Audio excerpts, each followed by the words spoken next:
Well, good morning, everybody, and welcome back to the Camera Life podcast. This is episode 124. It is the 23rd of October, and the month is just disappearing. You go to BFOP for a weekend and you lose 2 weeks somehow. Did you find that, Justin? I think it's actually episode 126, Greg. So there you go. You've No, lost, it's 124. You sure? Where did you get that number from? The title. Just because it's in the title doesn't make it right. We're in the 120s anyway. It's getting to the point where we might stop counting. We may just stop counting. No, we should never stop counting because, numbers are important. But welcome back to the Camera Life podcast, proudly brought to you by Lucky Straps. Please head to luckystraps.com and check out our product. We sell belts, leather belts, premium leather camera straps. That's what we're known for. We also have some T-shirts, some hoodies, some bits and pieces. If you're heading into a cold place, we also sell winter gloves. But that's enough about that. Let's welcome today's guest, Louise Sedgman. Absolute delight to have you.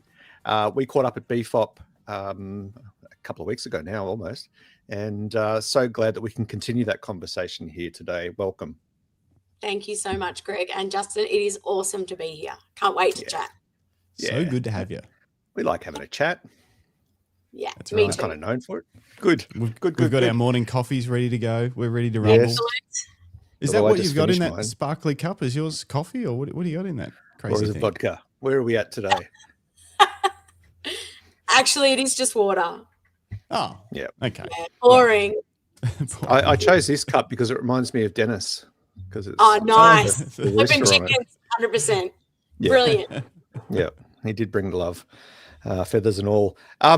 Louise, we're going to unpack your entire story. It's sorry, I just need to excuse Justin and I. We had a late night podcast last night with Matt and Nick, and Jim joined us, of course, and it feels like we haven't left the studio. So I'm sorry if we muddled things up a bit today. But Louise, just for everyone listening along, before we say good morning to them, what's the 60-second version of who you are and what you're known for? So Louise Sedgman, equine pet and people portrait photographer and photography educator. I enjoy photographing people and their horses mostly. Also photograph dogs seasonally. Obviously down here in Victoria, we have a winter season that's not great for horses. And I love teaching workshops to enthusiast photographers right the way through to professionals. And I'm pretty passionate about it. Wonderful. Yeah. Well, we're going to have a look at some of your workshop photos because, of course, you ran a workshop during BFOP. You ran 2, didn't you? Yes. 2 workshops over the weekend. So we will get into that. The same. Yep. So you've been very busy. That's why we didn't see you much until the after party. Yeah, that's right. Yeah. But before we get into that, good morning, boss. Did you want to say good morning to some peeps in the chat? Yeah, there's tons of people here. Of course, there's the one and only Dennis Smith. Warm feeling knowing this is going to be part of my morning. It's good to have you here, Morning, Dennis. I've got this cup Hey, for you. Dennis. And Lisa Leach is here in for my 3rd dose of the Camera Life this week. Morning, guys and Louise. Yeah, sorry for ruining your week, Lisa. It mustn't be very productive this week. Good morning, Paul. Julie Powell, good to see you.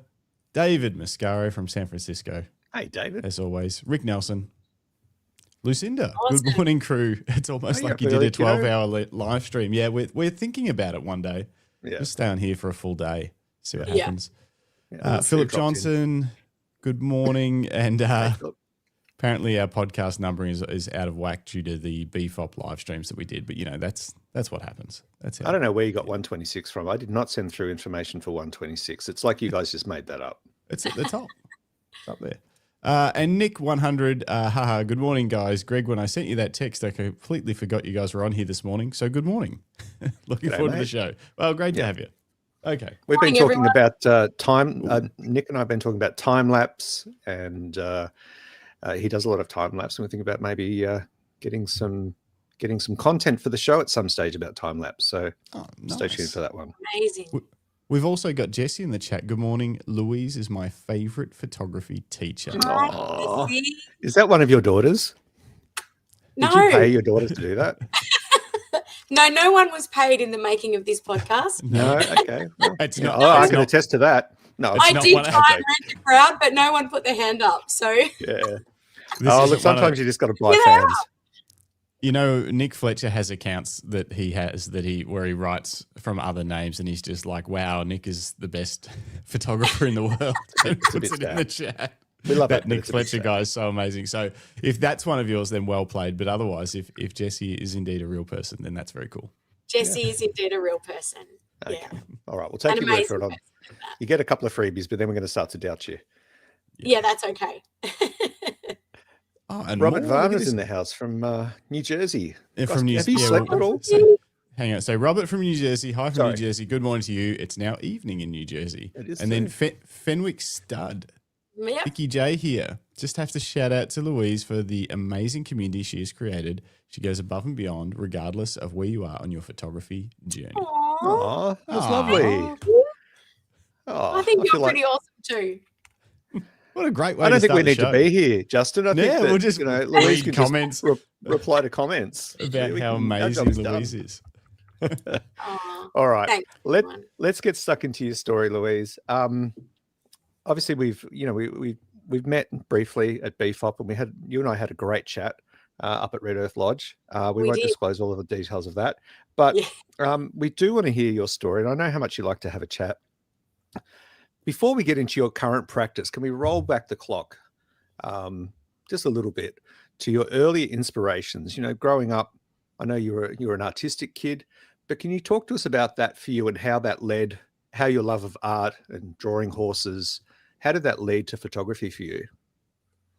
Yeah, so as a kid, my mum tells the story because I was too young to remember, but she tells the story that I used to draw stick figure horses before I could write my name. So horses have been, I guess, in my soul, for want of a better word, since I was born. And it's odd because the rest of my family are not horse people at all. So it was just me. So I did got you have my- horses growing up? Sorry, Yeah. did you actually have horses then? No, not when I was really young. I got my first horse when I was 5 because I badgered my mum since the age of about 3. Wow, that's pretty cool. And in full disclosure, and this is going to sound really funny, but I actually stole the neighbour's pony and brought it home. Oh, When wow. I was about 5. I just started school, and so he used to tether this beautiful little white Shetland pony called Snowy on the nature strip, right? And we lived in a small country town, and I just seen him there, and in my mind, he was unloved and homeless because he Aw, was poor tied up out on Snowy. the nature strip, right? And so I untied him and I took him home, and then I hid him in our fernery area for a couple of hours, and eventually my mum come out and found this pony that I'd stolen, and no. made me take him back and apologise to old Jimmy Faulkner, whose pony he was. Oh, Jimmy. And I and it absolutely broke my heart. So I think my mum knew then that it was inevitable there was going to be a horse in our family, and then it wasn't long after that we bought actually a horse through my cousin, and she started that journey, and I was 5.5 or something like that. Wow. And it went from there. And then the art stuff, I've always been a bit arty-farty. Mhm. And so through high school, I did a lot of art stuff, a lot of life drawing and creative stuff. And then I started having lessons with an artist down in Frankston and drawing horses in pastel. And I just found that the content in magazines and things at the time was limiting. I couldn't find exactly what I wanted to draw. So my mum, for my birthday, I think I was 22, something like that, 23, decided to buy me a camera, which was a Minolta film camera. So I got this camera and I used it on auto for a while and decided that auto wasn't, enough. So I joined the local camera club, the Warrigal Camera Club, and I'm still a member today. So Wow. oh, really? my best friends come from that camera club, yeah. And that changed the trajectory of my life, really, which sounds all very dramatic, but it really did. No. We were lucky in the club that we had some professional photographers. So Roy Berryman, Ruth Burley, and a few people that were very big in the industry at that time. Roy had Roy Lane's photographic studios here in Warrigal and a store. And they sort of took me under their wing and they just guided me. And initially, for probably the first 10 years, it was a hobby that I loved, but I did immerse myself in it.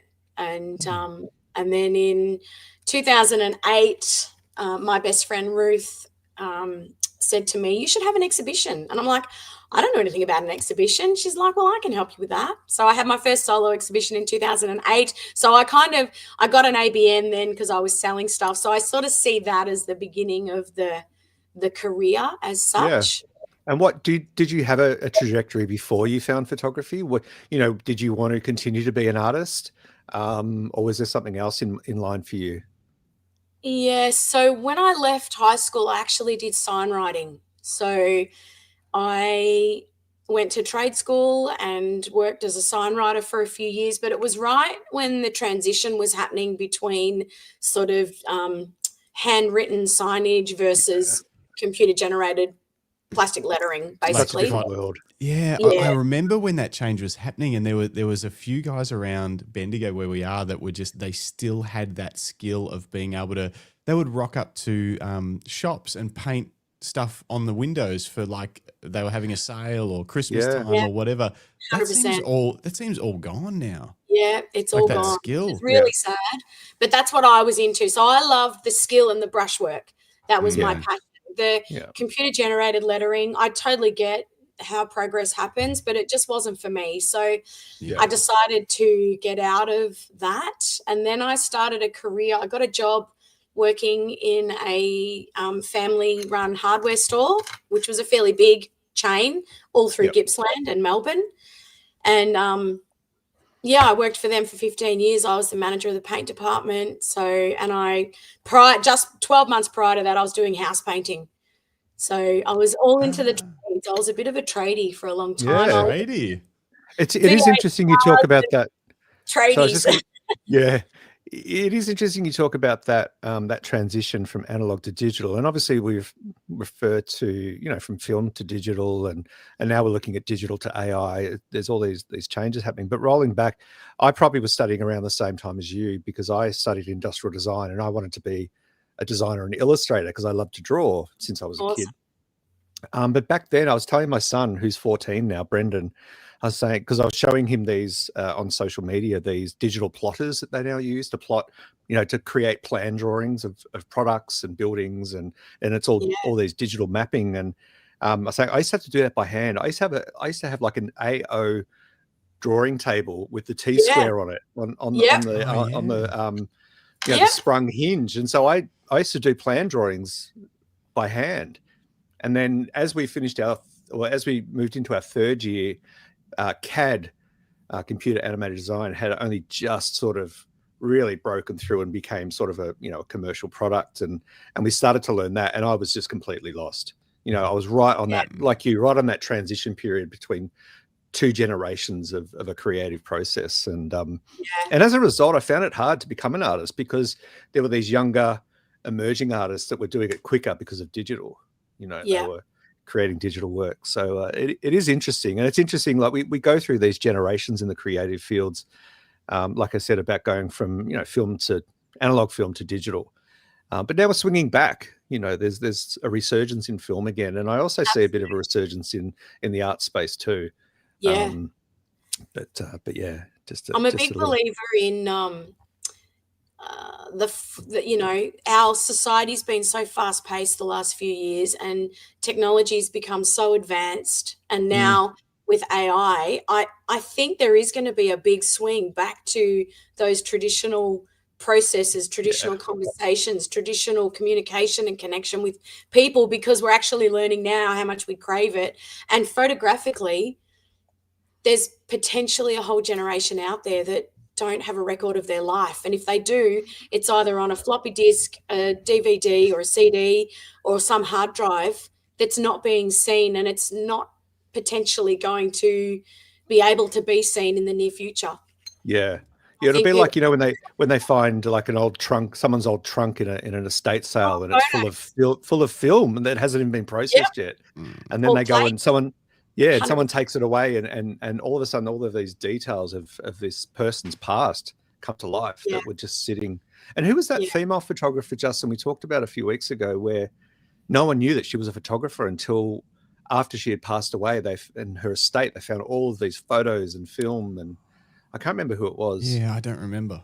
Yeah. Anyway, if anyone in the those- chat knows what I'm babbling on about, Yeah, please those let me know. stories are always crazy when they find this person was like a brilliant artist and documenter of their world, but no one had any Vivian idea. Mayer. No one had seen the work. Yeah. Yeah. Was there a documentary made about someone like that? Yeah, there probably is. I don't know if there's one about Vivian, but Paul and Rick have both said, it's Vivian Mayer. Yeah, like Vivian just a completely. Yeah, I'm sure there is a documentary about it. I think so. Yeah, it might be worth a look. But I mean, that's often the case, especially with women in particular fields like this. You know, where they're not they weren't valued back then for what they created. So, Dennis says the doco is amazing. So I have to check it out. Yeah, it is amazing. Before we get more into your photography, can I ask you this? Because I'm always curious about people who studied art. Do you still paint and draw? No. I don't either. And haven't for a long time. I do. Look, I love to work in all different mediums, and I pretend that I like to sculpt and work with clay and do stuff like that.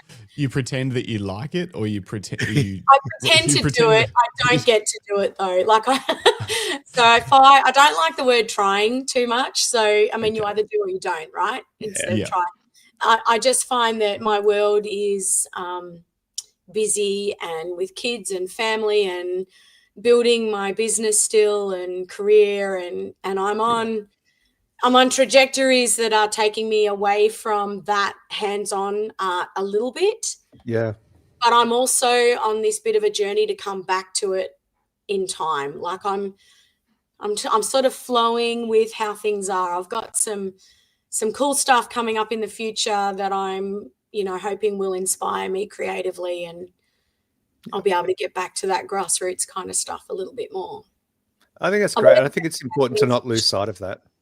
Yeah, and I've always dreamt of having an exhibition of like a multimedia type stuff. So I love the thought of combining photography with paint and with, all kinds of different texture mediums and things like that. And it's in my head on my to-do list. So it will happen eventually. I think whilst I'm in this big growth phase, there hasn't been time for me and creative stuff that I want to do, but it's never leaves my head. It's something I think about regularly. Yeah. Very cool. Okay. What about cool. Maybe I should say this for later. Okay. So you said your first camera was a Minolta film camera. Do you remember what your first, like the first digital camera was? When you sort of Nikon D90. D90. Nice. So what point were you at when you bought that, when you were like, all right, it's time to, was it like I need to level up? Do you remember when that was? When did the D90 come out? Oh, shit, I really don't know.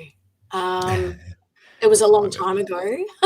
It was August 27th, 2008 that the D90 come out. And you said 2008 was about when you registered your ABN?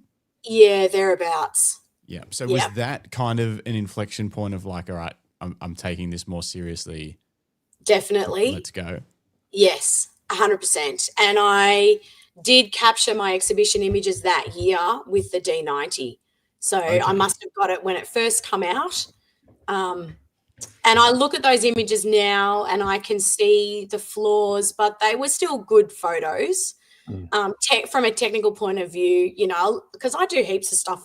I push boundaries with photography all the time and love shooting in the dark handheld and all kinds of crazy stuff. And I love to see just how hard I can push things before I stuff it up. So I did push a few boundaries, and a lot of the images are a bit noisy and grainy, but then does that matter? No, I don't think there's ever such a thing as a bad photo. Yeah. Oh, no, I've seen them. Justin I've has seen proved them. that wrong. No. I don't get precious about, obviously an image needs to be sharp where it needs to be, but if you look back through history, there was this beautiful softness about photography that, we get a little bit hyper vigilant about sharpness today and clarity and all especially of those Canon shooters. No, it's a fair point. And actually, there's some artists on Instagram that I've just started following, and obviously my algorithm is now feeding it to me, where it's just that there isn't that hyper sharpness. There's almost like it's almost like they've softened it a little, and it's hard to tell if it's actually a photo. They're fairly minimal shots, but it's hard to tell if it's actually a photo or a drawing. Yeah. But it's really softened it down, and they're really appealing because, when you're scrolling through your Doom on your phone, that's the sort of, some stuff shows up. Some stuff just looks like the same as the last one. And then all of a sudden you get something that's unique and different. It makes you stop. Yeah. And often when I do workshops, I'll encourage people to play with panning and embrace a little bit of imperfection and sort of enjoy the challenge of creating something that they're not quite sure how it's going to turn out. It's not predictable. Yeah. It's about, going with the motion and the flow. And I don't do a lot of multiple exposure stuff, but I love it. I love light painting. I love working in the dark. I love working with shadows. It's funny because I spend a lot of time concentrating on the light only to realize that the shadows are just as important. Yeah. So I spend a lot of time looking at shadows now and stuff and working in darker, environments and spaces. And I love that. Yeah. That's cool. Have you ever done a collaboration with our friend Dennis Smith? Talking of light painting, I haven't, but I'd love not to discredit your rules. I'm just saying, is that a collab that, with a horse that you'd be? I was going to say, imagine Dennis Smith just going bananas around a horse. That would be a sight to see. You'd have to have a pretty. I've got some ideas about that. I might run that by Dennis one day because I do have some ideas about creating a body of work with light painting and a horse. Sign me up, he says. He can't help I love dropping these little Easter eggs for Dennis, just a little tease. Oh, have you thought of doing this collab? You've ever thought about it, Dennis? No. Yeah, look, I think there's a lot of thought that would go into that, and when you're working with horses, there's a lot of preparation behind the scenes. So it's just about having that thought bubble. And I have to be honest, so my creative mojo stays well and truly alive and well because I think about all the crazy cool things I can do with a horse that are so outside the box that you normally potentially wouldn't even put a horse in that scenario. But if I can do it in a really safe, really calm, well-controlled way and create something really incredible from that, that thrills me. So if I can spend 6 months working with a horse owner and their horse to prep the horse in readiness for what we want to do, I love that. It's the best. It's the best. Nice. Okay. So speaking that's of how horses, you approach. I'll go on. Sorry. I was just going to say, so is that how you approach a lot of, I guess, your more project-based work like that? Is you come up with an idea and then you find the right horse, or is it more someone's got a horse and they're like, I want to do something special, and then you work with them to come up with something that would suit them? Either or. Yeah, okay. Yeah, I do both. So often I'll have people come to me and they might have a special kind of horse or an idea that they've got and they want to work on it. I love the project management and the production behind shoots. I seriously think now I could have been like a production designer or something in a past life, because I really get a kick out of the planning process, the prop sourcing, the prop building, the culmination of bringing it all together. Like the photo at the end is kind of just the climactic point of a big build up sort of thing. Like it's the whole big picture for me. It's not just about achieving a great photo. It's how to make that photo.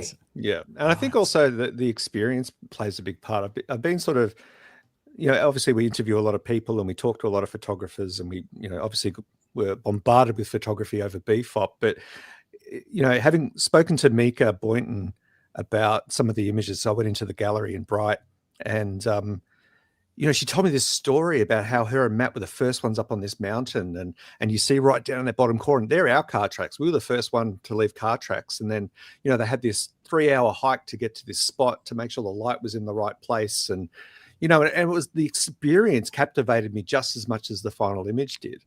I think that's where storytelling and photography is so critical.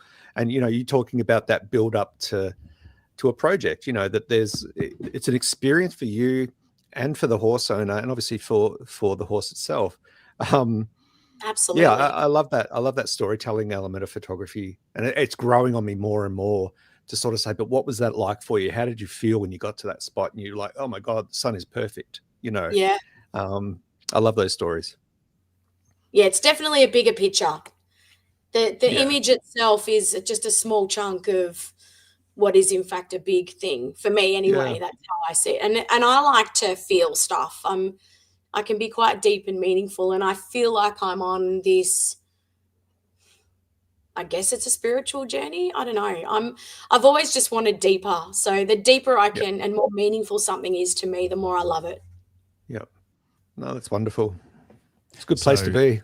So Life's short. a great image that required no work may not hit you as hard as a maybe a less great image that you put a lot of time and work into, you got a lot of connection with. Yeah. It's the personal satisfaction of knowing that you can achieve it.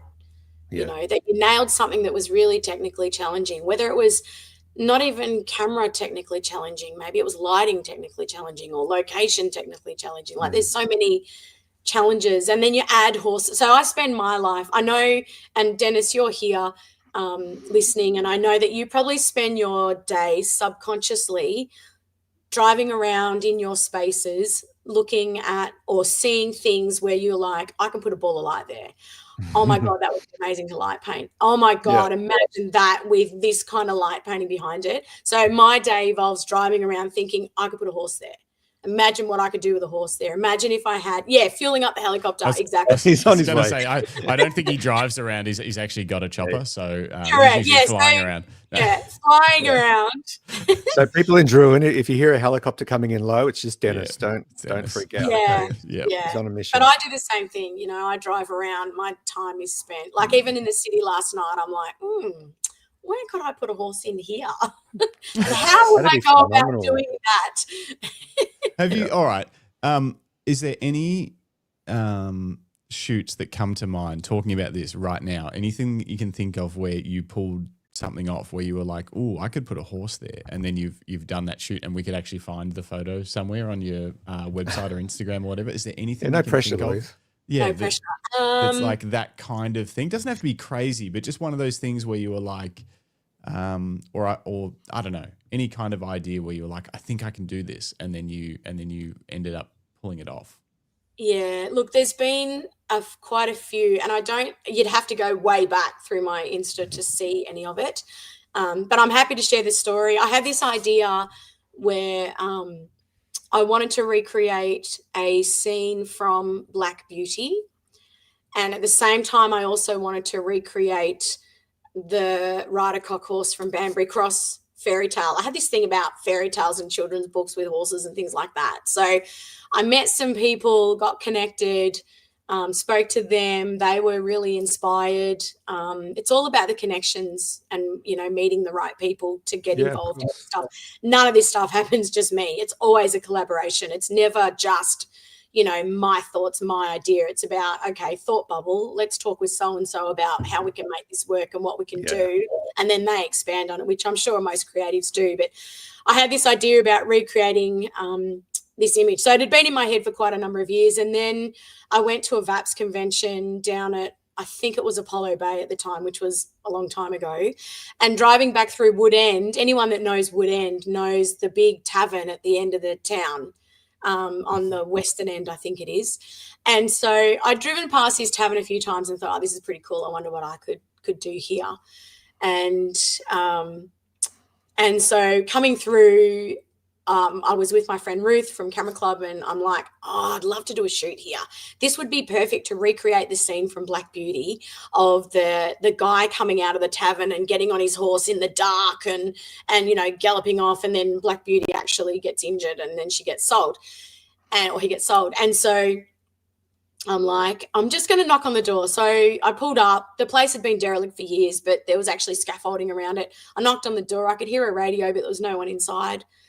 So I thought, oh, well, I've missed out. And then I hopped in the car and I'm like, I might just check at the information centre around the corner and just see what they know about this building, because it's heritage listed and all that sort of stuff.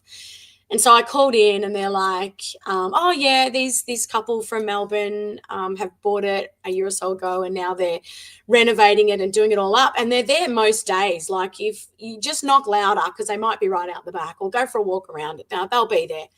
So I drove back and I knocked on the door again and I hooey, see if anyone's home. No one answered. And I thought, oh, well, maybe I'll just leave a note in their letterbox. So I wrote this note and I left a business card. So I'm like, hi, my name's Louise.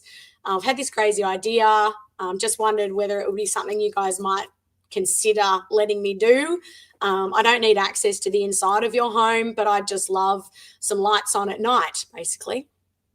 Anyway, I honestly didn't think I'd hear anything. And then 2 weeks later, I got a phone call from the owner and he's like, sure. Yep, why not? I'm like, okay. Cool. So yeah, let's do it. And so then that set about planning this huge thing. So I met this great couple, Hayden and Alison at the time. And Hayden was a pretty good horseman and he had lots of contacts. So he put me in touch with this incredible family who have been in the Australian film industry with horses for a very long time.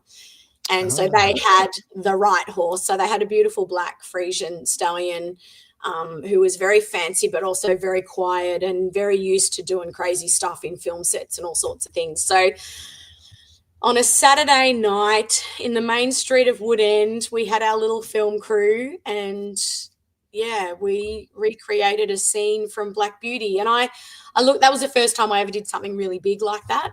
Yeah.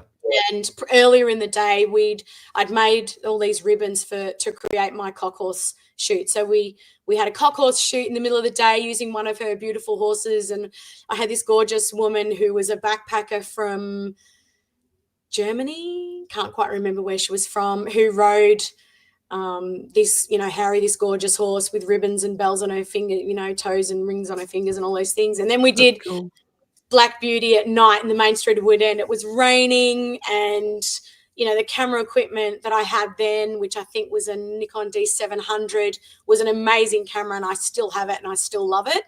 But it's probably not quite as good with low light stuff as what I'm currently using and what I'm about to start using. And so, it was tricky and I didn't have a huge understanding of lighting back then. So I literally took par 38 spotlights, had them sitting on the ground with leads running everywhere. Really? Like from stage lighting? Par 38 spotlights. Nice work. Yeah, and you can get like a freestanding mount thing that they can sit on the ground.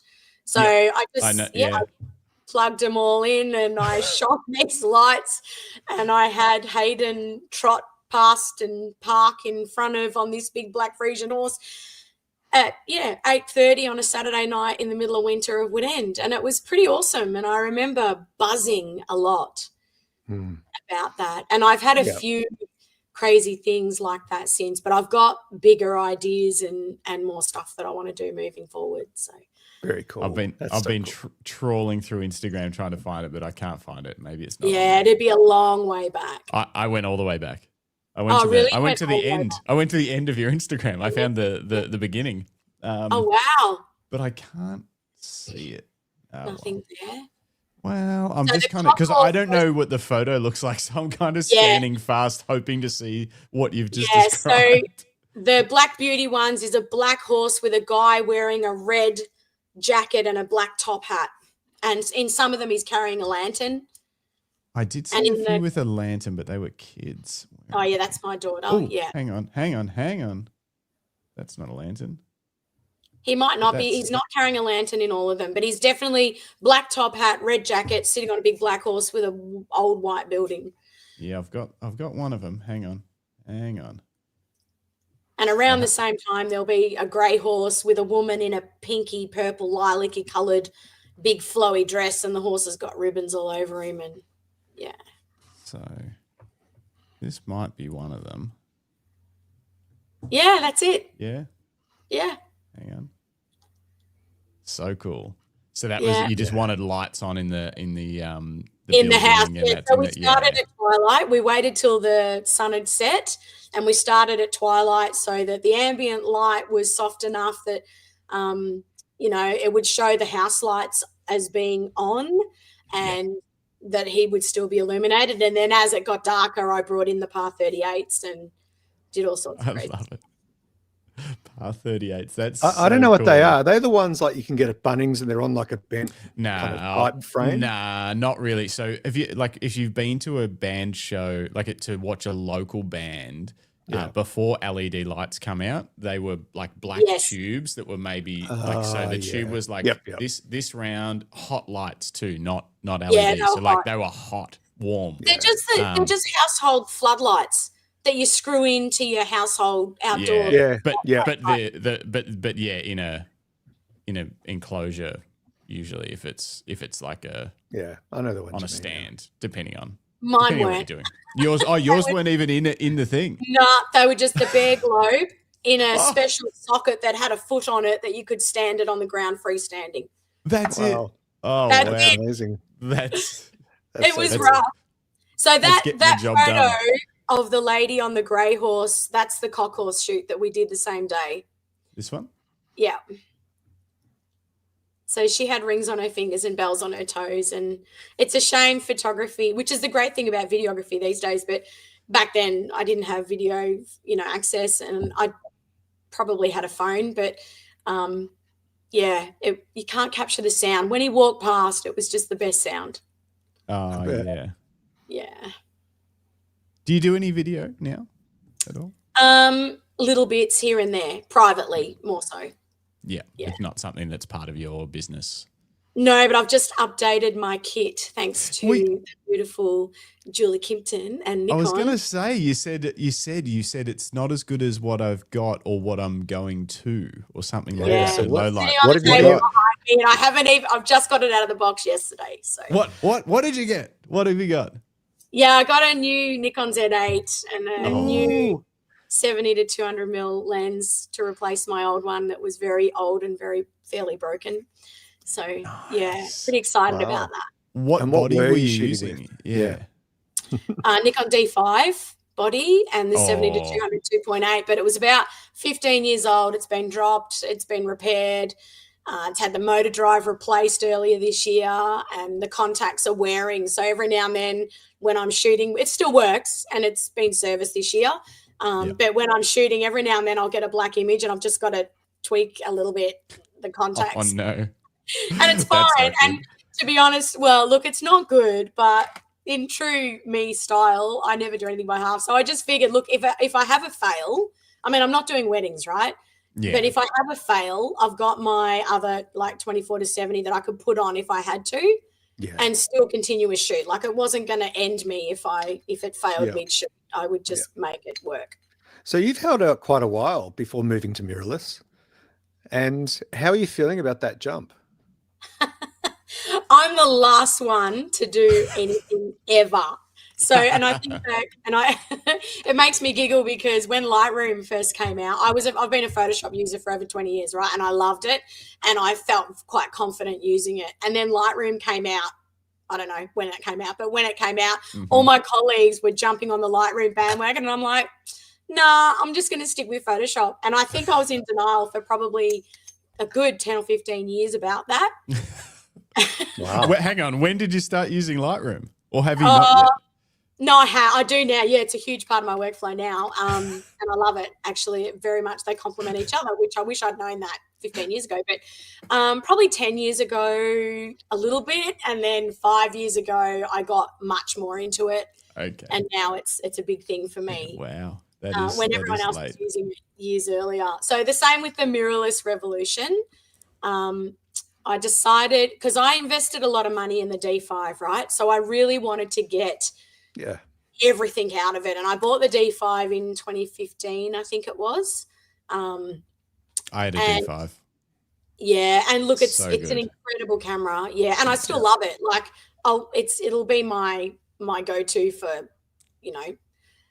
well, at the moment it's my second in charge. I'm guessing the Z8 will become first in charge, but one of my kids actually, and I've still got my D700.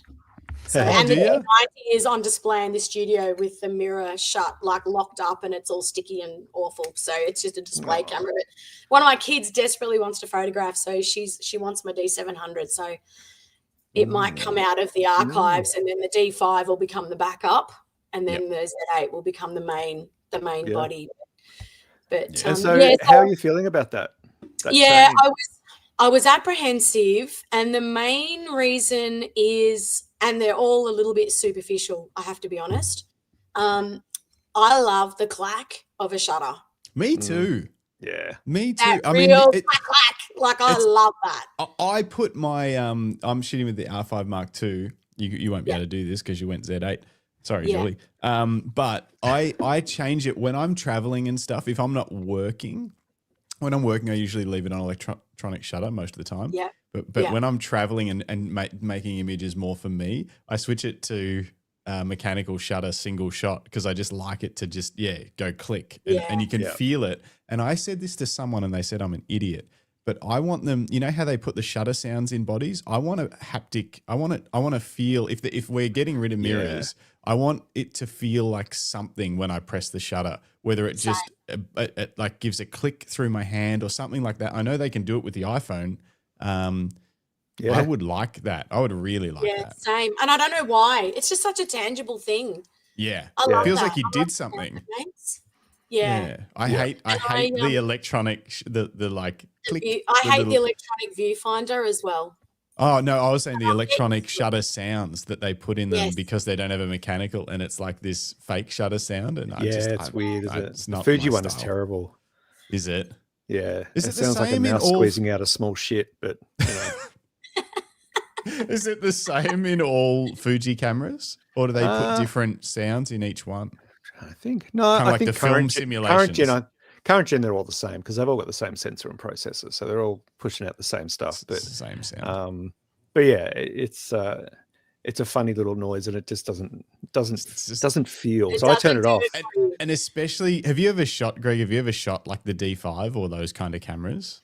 Or recently? Not on Nikon. I've shot some older. Yeah, I've shot with older Canons and those pro bodies have a thunk. special thunk that you They can't. do have a special thunk. You know that you've done your job when you hear that. Yeah. It's like, okay, that's good. Yeah. You know what's interesting? I use the D5 and the D850 side by side for a while, and the D850 goes down in history as the best DSLR ever made, I think, in terms of all round performance.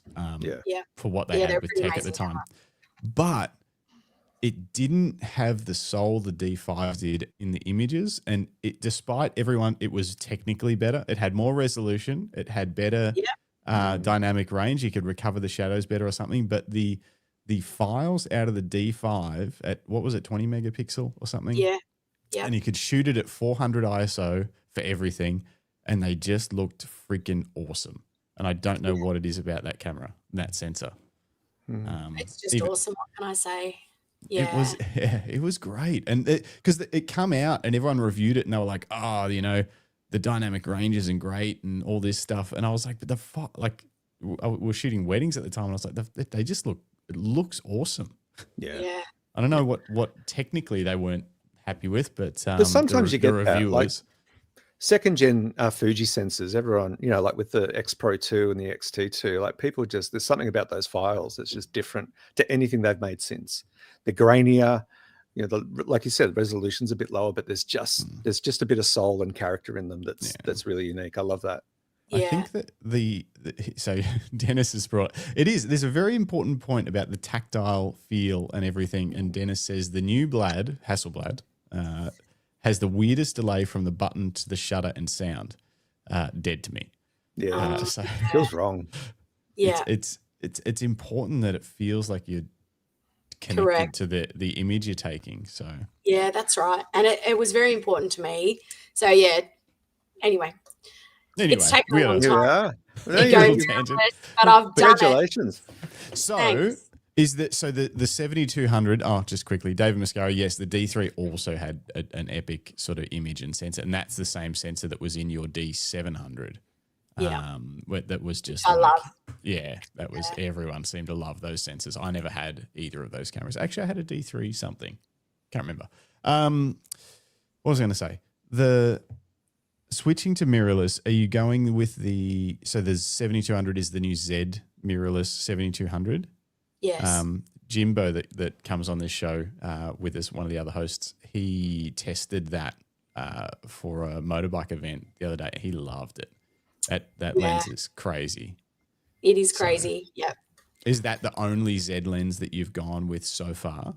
At the moment, yes, because I have a full kit of other lenses that are awesome. I use the 24-70 for indoor stuff. I've got a nifty 50. I've got a 105 macro, and I've got a 14mm wide that are all still, like, the macro's probably only taken 100 photos. So I want to be able to still use those. So I bought the adapter to be able to use those older lenses. It's a smart way to do a transition, isn't it? Just, and we often say, when people say, oh, what camera should I get? It's like, what camera have you got? And what lenses have you got? And I always recommend people invest in glass over anything else. But when you've got glass that's, even though it's old, it's still sharp, it's still responsive and fast, and, adapt it and use it.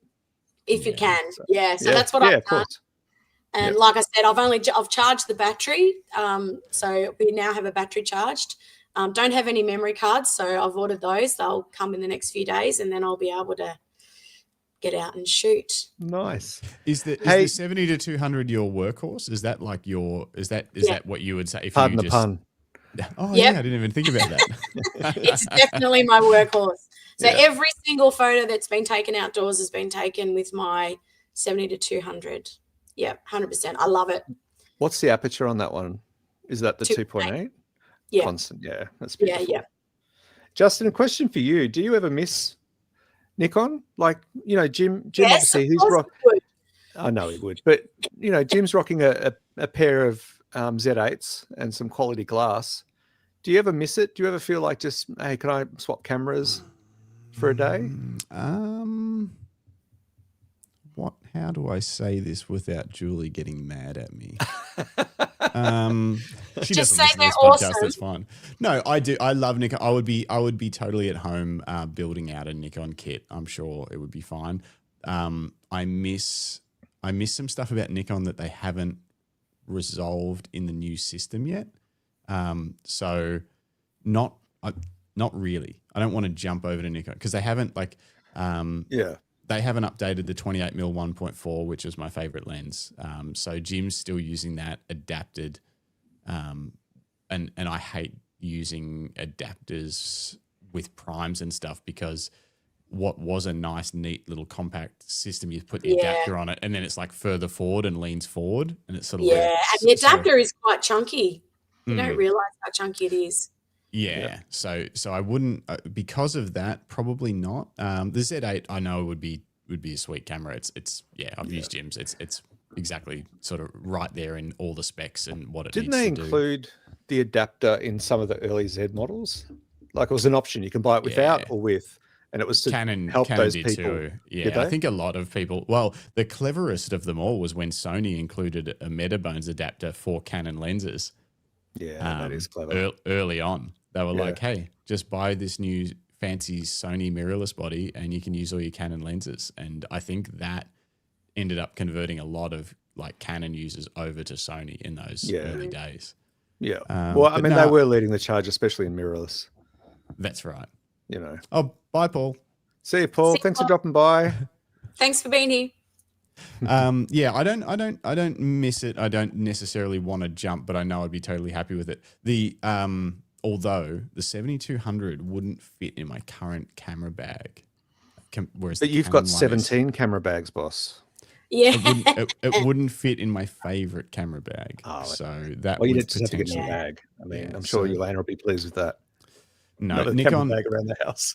Nikon isn't. I find myself more often looking at Fujifilm GFXs or some dumb stuff like that.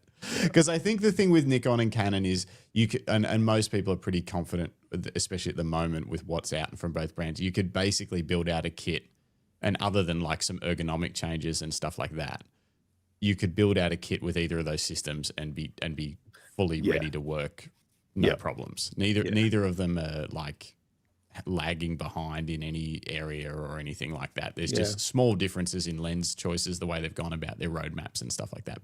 But otherwise, they're both Both like once Nikon released that Z8 Z9 combo, it was like, okay, Nikon are they're here and ready to play in the mirrorless market. But could you look at an image taken by, and I'm not talking about, medium and large format stuff, but I'm talking about like in that range of mirrorless, Canon, Sony, Olympus, could you look at an image and actually tell what took that photo? Nah, not a finished image. No way. When Jim and I were shooting weddings side by side, and I swapped back and forth between systems a few times, we could definitely see the difference in raw files that we were trying to process, and you could 100% see in the early days. You're like, man, Canon shadow recovery sucks, and then Nikon had better dynamic range, better shadow recovery, but it had worse skin tones. It was way more finicky with skin tones. Canon had perfect skin tones, and so there was stuff like that. But when you're talking about a finished image of photographers actually edited and delivered, I'd have zero chance. Like no way. Even like printed and big or whatever. We were talking about this the other day. It's so fun. You get caught up in like the current bleeding edge of camera specs, and a professional knows that this new camera might help them in some way because they're a high performing user. But you look back through their portfolio of amazing images from the last decade, and all of that, like what camera was it taken on, just fades away, and all the images look great. And you're like, oh, I don't even remember what, you're like, oh, that was on the D700 or the whatever. And it's like, it doesn't matter anymore. You sort of forget about all that because the images are finished and done, but they still look great in your portfolio. So there's, it is interesting. It's a good point. It's a really good point. I'm not going anywhere though. I'm a Nikon lover through and through, and just saying. Yeah, stick with it for life. Well, I mean, even if they bring out a new system, it's going to take you 15 years to adopt it. So that's exactly right. I'll be the last one. Yeah. So you don't really, it doesn't sound like you use a lot of primes. You say you got a nifty 50 in the macro. You don't use a lot of primes in your work. You don't gravitate. You've never been tempted by those kind of fancy primes. You wouldn't be tempted by Nikon's new 50 1.2 and the 35 1.2 potentially. They're scary good. Yes. They're pretty yeah, and the 85 is pretty good too. Any of the art lenses I think are really beautiful. Yeah, I would be, but I'm not a gear junkie. Like I'm not someone that has to have one of everything in every color, and I'm a bit of a believer that the camera that you use is the tool, but the creativity and the shot is actually more important than the gear, or as important as the gear, sometimes more important than the gear. So, and the other thing, because I predominantly did photograph horses, and I mostly worked with only horses right up until probably 5 years ago, the using the 70 to 200 just gives me a nice distance. Because obviously there's a massive safety factor when working with horses. Yeah. And as soon as I bring the camera to my face, I'm oblivious as to what's happening around me. So just having that little bit of distance. So if I were to use, 50 mil, 35 mil or anything like that, I've got to go in closer. I've got to move a lot more to fill the frame. Mm-hmm. There's not a lot that's overly controlled. Like I often work in unusual spaces where I'm jammed up against an electric fence trying to fit what I want into the scene. So having that zoom range just gives me that bit of flexibility. And honestly, I cannot fault the 70 to 200 mil 2.8, and I cannot imagine anybody that's ever used them would, because they're just an epic lens. Yeah. Epic lens for wedding photography, for portraits, for sports, for, everything. It's just. And I think it's also important to recognize that you're a working professional photographer. You've got a client base, you've got an email list, you've got these, the camera is just another tool. It's a business expense. And that's right. Granted, you probably got more out of that depreciation than anyone else I know, but it's like a trainee choosing a brand of hammer or a nail gun. Like it's just a tool, and it's got to work for you, and it's got to feel good and deliver what you need it to deliver. Next time I take it in, I'm going to ask what the shutter count is, because I actually don't know.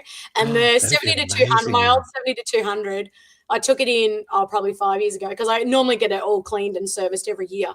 And I took it in and the tech guy came out when I come to pick it up and he goes, "Can I ask you something?" And I'm like, "Yeah." And he's like, "I pulled a hair from the inside of your lens out.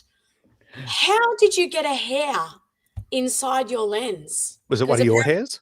No, it wasn't. And he's like, "It's some sort of animal hair." And I'm like, "I'm a horse photographer." And he goes, "Oh." He's like, wow. "I am still stuffed. Like, this thing's dust proof. And you've got a whole hair inside the freaking lens." That's amazing. I'm like, I don't know. So I'm very good with my gear and I keep it clean and it's always very well looked after and all of those things. And I keep moisture absorbers in the bag and I do all the stuff, but I still work in dusty, hairy, environments that are a bit insane sometimes. Yeah. If you'd Have you ever like looked to at the shutter purchase count Louise's old Sorry. lenses, you can hit her up on Instagram. They're well looked after, not very hairy at all. They're taking a million photos. They've been slobbered on by photos. Yeah, sometimes the frame is black, but that's fine. Don't worry about Yeah, that. sometimes the frame is black. And the back of my now in my defense, I do get the screen protectors. And thank God I did because I dropped a gate latch on my D5 screen, on the LCD screen on the back and shattered the glass protector a little bit. It's still on there. I still use it. But it's like, it's war wounds. We'll send you a new one. It's the least we can do. No. But have you ever looked at to me, it tells the story of use. It does, yeah. It's like my shutter release cable stuck together with yellow electrical tape. Yeah. Whatever works. Just a question about Lightroom. Were you using Lightroom? What came first, the lens or Lightroom for you? That lens. The lens. Yeah. I was going to say, if you look, because every now and then I'll go back into my Lightroom catalog and look at old cameras and lenses that I've shot with in the past, and it always blows me away that you can get that little time capsule, as well as some stats on how much you've used it.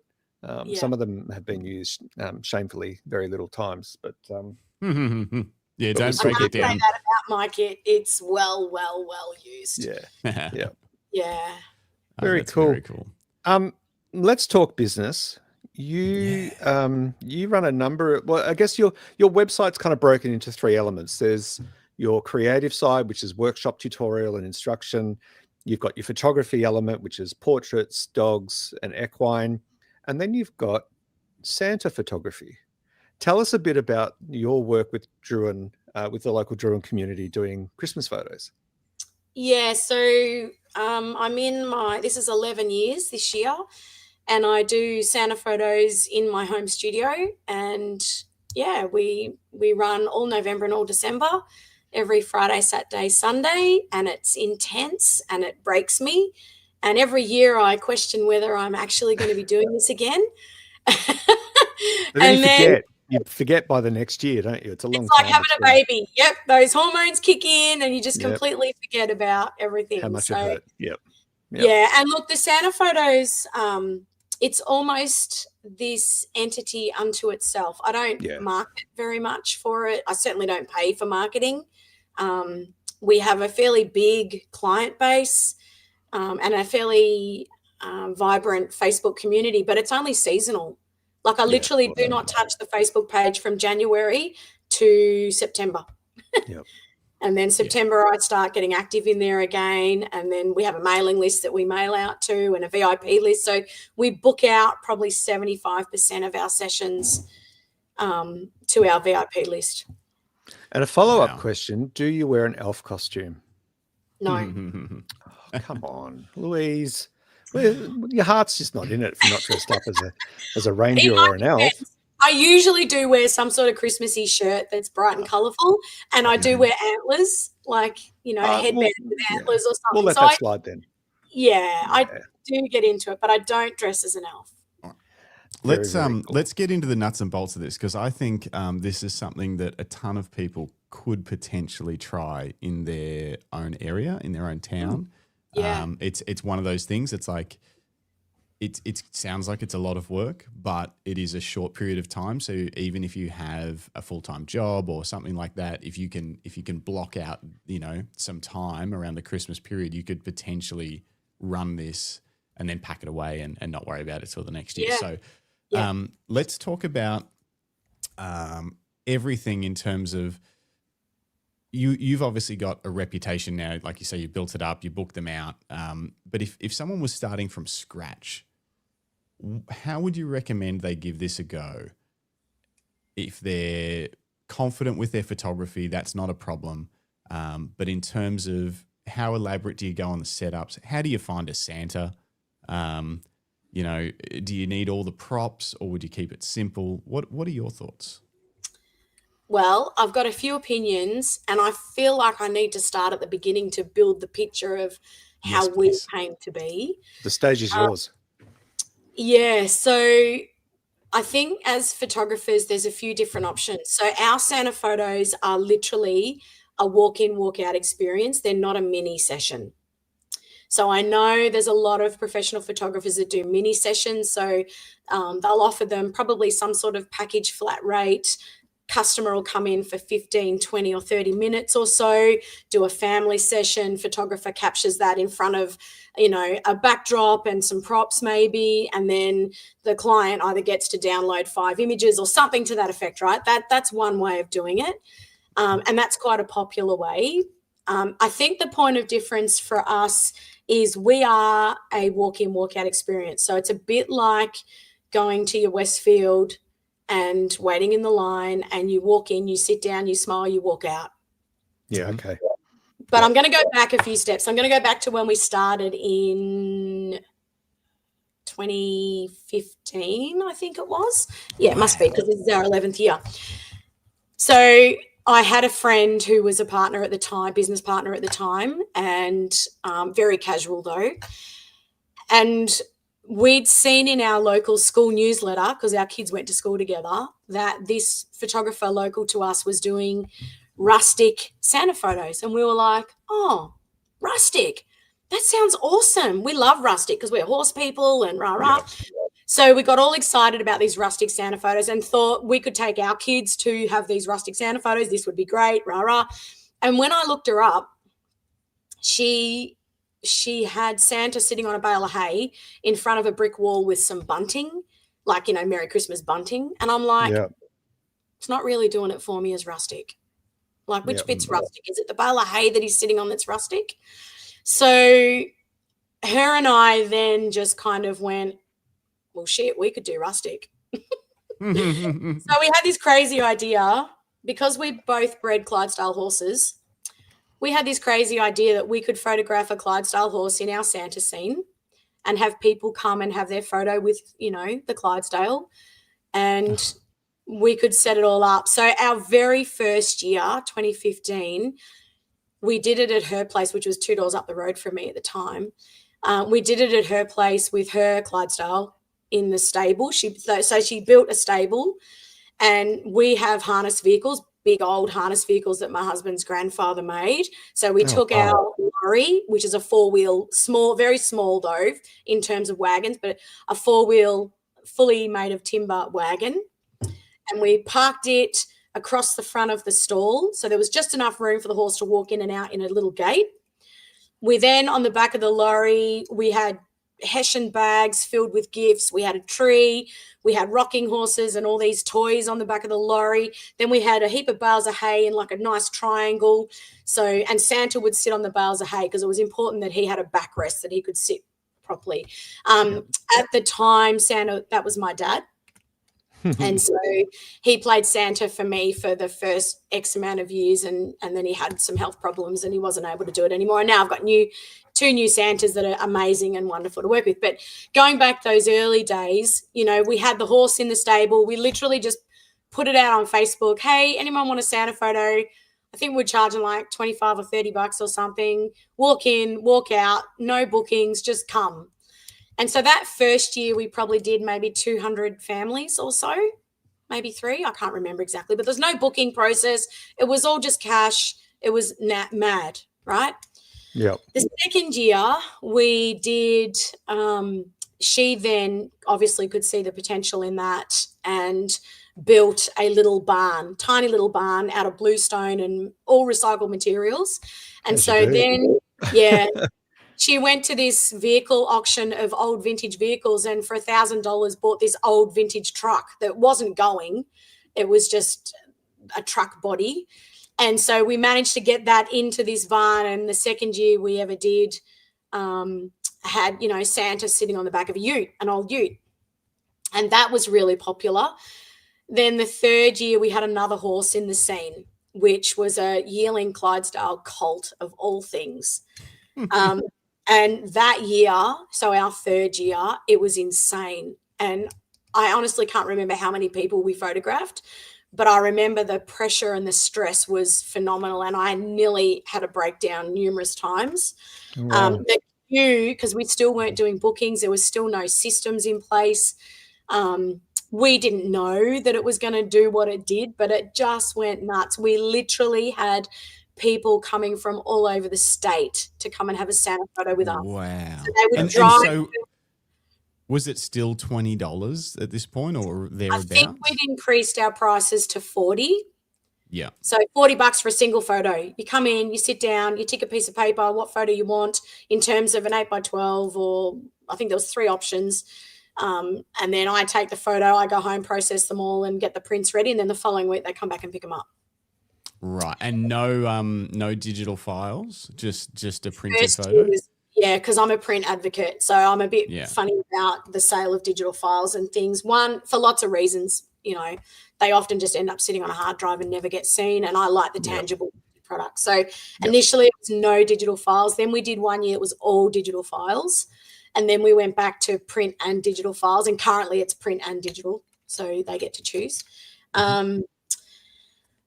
But in that third year, we realized that her and I had very different values about things, and the business, she wanted one thing out of it and I wanted another, and we went our separate ways, unfortunately, not amicably.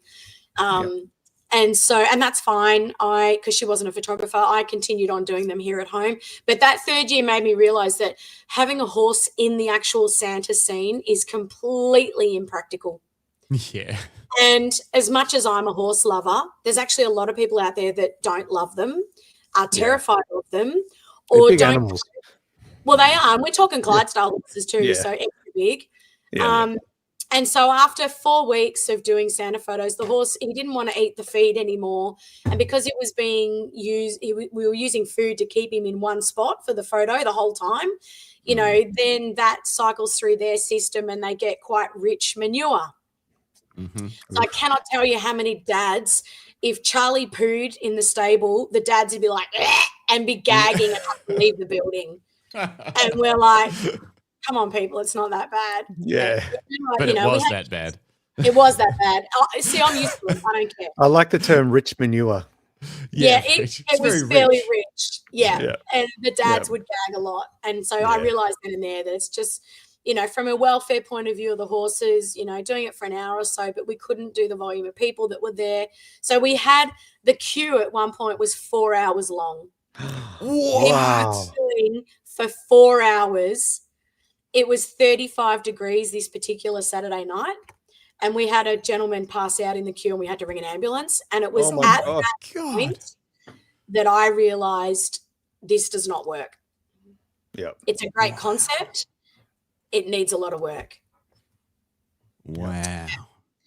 So then we went our separate ways, and then I revamped the whole thing and started doing it from my studio here.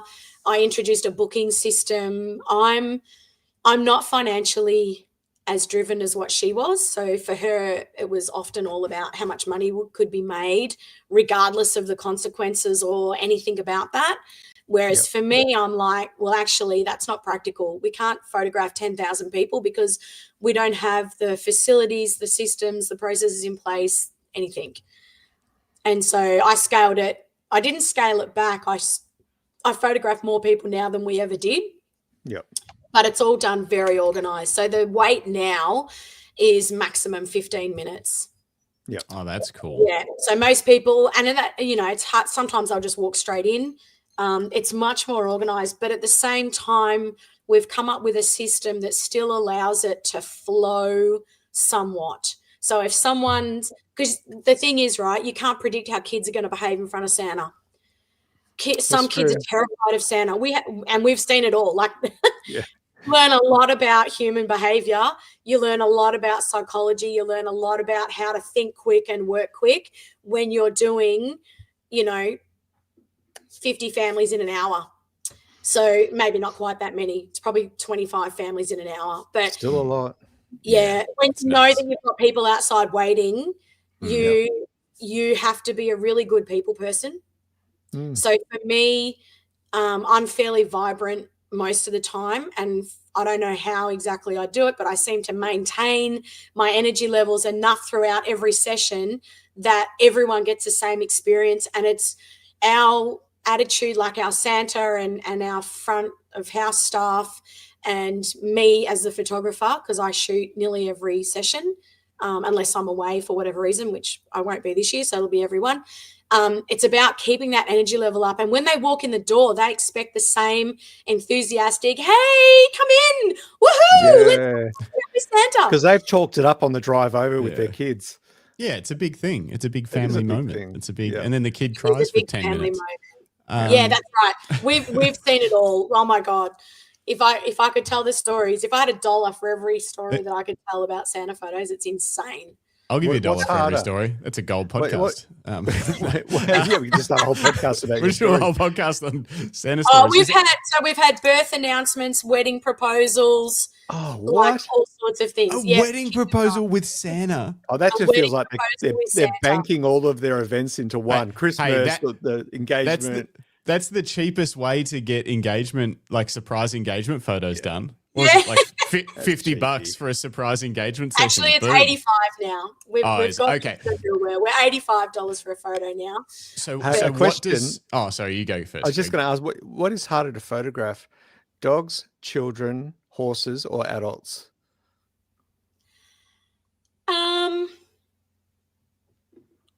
It's funny you say that, because I find that there can be tricky scenarios in every single one of those. Like, I don't find one any harder than the other. And I mean, I've been doing it for a long time, so I'm pretty good at working with the kids now. Yeah. I've always worked with horses, so I understand equine body language and behaviors, so I find that fairly predictable and easy. Most adults are pretty good, but you do get people that are really self-conscious, hate having their photo taken, or are just not relaxed in front of the camera. So then it's up to me to make them feel relaxed, but I feel like I've got a reasonable handle. So I don't know that I have any that I would say are harder than the other, because you'll encounter tricky scenarios in all of them, and you'll encounter, like, for example, I've just done a project that I'm currently working on, which is Golden Oldies, the Senior Dogs of West Gippsland, and it's a book project. And I photographed about 20 dogs in that project, and not one of them had to have a lead on. Out of 20 different dogs, both outdoors and in the studio, not one of them had to have a lead. Only one I found challenging, but he was only challenging because he was hypo and he didn't want to sit still, and, but we still got good photos of him. So I think, kids can be tricky, but you just do silly things. We've got stuff I've got a whole heap of toys, and I often get the kids engaged. So I'm all about the psychology of stuff. When kids come in, they're completely overwhelmed. And, I don't want to insult any parents. I'm a parent as well, so I don't want to insult any parents, but often it's the parents that can potentially create the issues with the kids. Yeah. Sometimes you just need to just let the kids be for a minute, let the room go quiet for a minute, just let them absorb what's going on, and let them approach Santa, and it might take a few minutes. And that's why the way we've structured the booking system is that it allows for that. So in a 15-minute time block, right, in the first 15 minutes of any hour, I have 4 families come in. And then in the second 15 minutes, I have 3. And in the third 15 minutes, I have 2. And then it goes back to 4. So it's 4, 3, 2, 4, 3, 2, 4, 3, 2 every 15 minutes. Now, what that does is it allows people, so people are told, please arrive during your session time slot. Now, their session time slot is a 15-minute block. Yep. So they come in between 7 and, or say 2 and 2:15. That's their time slot. So as long as they arrive in that time slot, they just jump in the line with the other people that are also in that time slot. And then they come in, and there'll be some families that take a minute. Some will just literally walk in, sit down, smile, walk out, and it's taken a minute and a half. Mm-hmm. And other families, you've got kids that are really tricky, and it might take 5 or 6 or 7 minutes. So I allow that. That's why I never wanted to give people a specific time. Yeah. There's no rock up at 5:05. There's none of that, because people are not reliable. People don't show up. And I don't want our flow to be disrupted because of that. So it's literally park in our car park, which is our paddock here, walk up to the admin desk. Julie's got every piece of paperwork right there in front of her, all in time order. So the person gives Julie their name. She just quickly flicks through like 5 bits of paper. Oh, yep, that's them. What photo would you like today? Would you like extras with that? You know, the line, you know, the wait is only 10 minutes or so.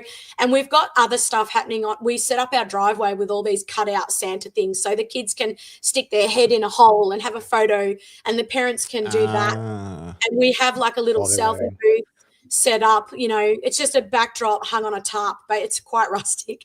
But I've got a whole box full of selfie things, you know, Christmassy stuff. So they go down there, they'll stand in front of the backdrop, take a million photos with their phone of their kid in front of a backdrop whilst they wait. And then as one person comes in, so I'll walk out into our admin area, grab the piece of paper. It's always the one on top. That's the order. It gets kept in the order of their arrival. And I'll call their name. And then as I'm doing that, I'll call the next one so that they're ready, waiting to come in. Right. So they're not standing in line. They're not standing in line. They're on a list, and then you call them, and they can muck around and play with the kids and have a bit of fun until you say, righto, Greg, Chromie, come on in. Yeah, that's exactly it. Yeah, perfect. Yeah. Can we bring up one of the photos, Justin, please, of Louise's Christmas backdrops? I want to talk about props, because, you know, we've interviewed people who've done a whole range of different photography that, you know, that love collecting props. When it's the off season, I imagine your studio doesn't look like this so much. No, not at all. It's a beautiful. There's a lot going on in there. Yeah, there is a lot going on. We pride ourselves on busy over the top. Even though the rest of my work, I try not to do that. But for Santa photos, is there such a thing as too much? I don't know. No. Look, I mentioned before that I love the production of stuff. So this just becomes another big production. I don't do it on my own. My team that work with me help. I've got one best friend in particular, Ruth, who I mentioned earlier, who I've known for over 20, 25 years. I call her mum and dad. You know, she's a big part of the thought processes. We work for 12 months in advance. So I've already got the idea in my head for next, like 2026. I won't instigate that yet. I haven't told anybody. And our backdrops are actually highly classified. So we have about 3,000 people that are desperately waiting to see what this year's is. So I can't actually disclose any information about this year's as yet. You can tell us. We won't tell anybody. Yeah, we'll keep it quiet. Just tell us. What is it? What does it look like? Come on, give us a hint. Yeah, I can't tell you. But anyway, look, so talking about previous years and props and things, we literally have an idea, and then I set about creating that in whatever means I have to. So that backdrop that you're looking at on the screen now, so the tractor that you can see is a tractor that I photographed.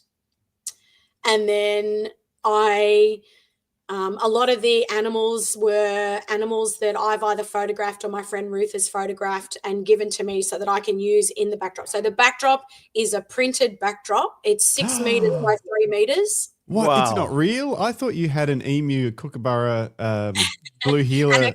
Doesn't everyone in Drouin?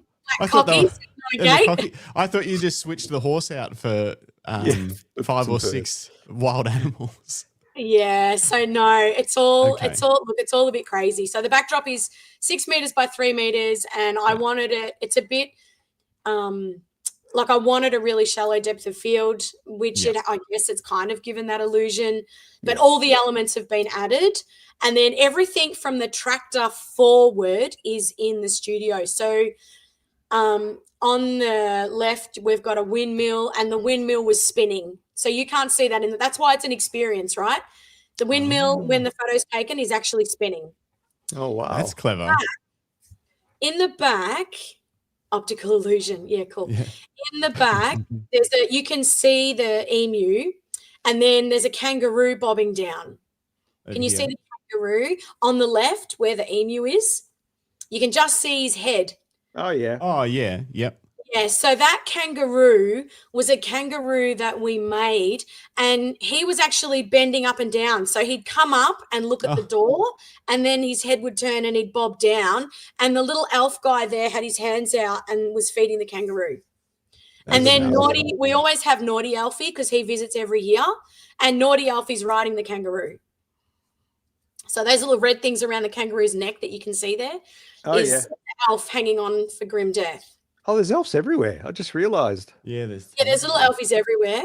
Yeah. So we have automations happening within. So the windmill was actually a functioning windmill. So that tank that you can see there has actually got water in it, and there's water pouring into it from a spout off the windmill. And So then it's not just setting a stage, it's creating an experience for the families, 100%. isn't it? Yeah. Yeah. That's and then the amazing. little guy sitting there, he's fishing in the water tank. We just have all sorts. It was very organic this year. We had a lot of green. All the leaves that you see hanging off the roof are actually real. So we hung all of those. The Christmas tree rotates. So we have like balancing elements on one side of the image versus the other. We've got an old wheelbarrow there with Santa's bag in it and all presents. And then I try and have some foreground interest of some sort just to soften the concrete floor a little bit and create that foreground interest. No, it's well framed. It's very well framed. Absolutely. And so what do I have to do to apply to be a Santa? Because, you know. Yeah. You barely need any. You just need a red jumper, Greg. Yeah. Santas, to be a Santa, you have to have the right personality. So personality is a big thing. And it helps if you're of a substantial build. So not necessarily bigger, but taller. So my husband, bless him, had to play Santa once, and he was just dreadful. Like, he was the worst Santa ever because his nature is really quiet and shy, right? Yeah. And he's little, like he's not a big bloke. So he's only, probably 3 or 4 inches, maybe 5 inches taller than me. So he's only 5 foot, like probably 8, 5'10" maybe. Whereas Santa, I think, needs to be imposing. And we learned that very quickly because the people were bigger than Santa on that Santa. And it's like, hello, little Santa. Yeah, kind of. Yeah, and he was shy. And he wears glasses like 24/7. So he had to wear his own glasses. And he just looks like this little frail old man looking over his glasses. And he's like, hello, when they come in the door. Whereas the chap that was in that photo, Dennis, is one of our Santas, and I also have another Santa, Marshall, they're both just brilliant. Dennis is ho, ho, ho, come in, come and tell me exactly what you think you might have on your list, and I'll see what I can do. And he's quiet, he's a bit loud and a bit, jolly sort of thing. Marshall is jolly, but not as loud and vibrant, I guess, but he does an amazing job and he connects really well with the kids. Yep. Both of them are really good with dogs and animals. We have all sorts of animals come in, from lizards to birds to goats to dogs. So people will bring their pets as well. Of course. Lots. Yeah. So in that last photo, there was a blue heeler sitting on the tractor. So that blue heeler was actually a Santa Photo client's dog. Wow. She'd brought him to the studio to have a private photo shoot, not around Santa photos. But every year, Tassie books her dogs, and she doesn't get in the photo. It's just her 2 blue heelers with Santa, and she comes on the first weekend every year. That's amazing. And so I really, and I didn't tell her that I'd used him in like Burger in the photo shoot. So when she walked in, I was waiting for her to see if she noticed that was Burger on the tractor, and she did. She did recognize it. Cool. Obviously dedicated to her dogs. Yeah, dedicated to a dog. Yep. I've got a ton of rapid fire questions about this because I'm really interested in this. I'm like, maybe I need to do this in Bendigo. This would be fun. Flash or continuous lighting? Continuous. Continuous. And have you chose that on purpose? Is that just the way you normally like to work? You prefer it over flash? Is it better for the kids? What are your thoughts? Yeah. So initially when we had horses, we didn't want to introduce flash. But also we work with special needs families, and some of those kids have epilepsy and disabilities that don't cope well with, or family, it could be anyone, doesn't cope well with strobe type lighting. So we've always just used constant light, and I've got video lights that I set up. They're really bright, and I use them as spotlights on Santa. So I've got big long snoots on them and all sorts. Oh, yeah. Okay. Yep. And then I spotlight all the other elements within the scene with little lights that are just spotlighting everything. Yeah. Yeah. So how long of a session do you run for you? Like, or like a, what do you call it? What's a day? What are the hours that you would be booking 2 people hours. in? You keep the window to 2 hours. Yeah. Is that because it takes a lot of energy out of everybody, and you're like, after 2 hours, Santa's tired, or you're tired, or like for what reason? Rather than say doing, because you've got multiple days over multiple weekends, rather than doing say just 2 big long days closer to Christmas or something like that. Santa needs to pee. He does. Yeah. Right. We break, So every session's about 2 hours, 2 hours and 15 minutes roughly. So Friday nights, Friday nights we do 2.5 hours. But we don't have any other sessions during the day at this stage. And then Saturdays it's 10 till 12:15. So at 12 o'clock we finish our regular session, and then we have a special needs. So the special needs sessions come in privately when everyone else is gone, and then they get 15 minutes, because often the kids might have, additional needs, that they might be wheelchairs, might be disabilities. It could be, autism and ADHD and real fears around noise and stuff. So we have to change things a little bit to cater to them. And then we start again at 2. So we stop at 12:15. We come down to our house, turn everything off, come down to the house for a lunch for an hour and a half, thereabouts. And at 2 o'clock, we're back into it again till 4 o'clock. And then 4 till 4:15, we have another special needs. And then Saturday nights, we do 6 till 7:30, so an hour and a half, because we've done all day. And then Sunday, it's 10 till 12, 2 till 4 or 15. And that's basically how we do it every weekend up to Christmas. So 8 weeks. Wow. And when does that start for you? 1st of November. Wow. That's crazy. Okay. Now, so they book in online. Do they pay online, or do they pay when they arrive to you? So they book online and they pay their $87, actually it's $87 this year, $87 booking fee. So that covers their booking. And we've trialed lots of different things, right? Once I had no booking, and you get a lot of no-shows. Yep, of course. Then I tried having a $15 booking fee, and still got no-shows, because $15 isn't enough for them to go, I don't want to lose that.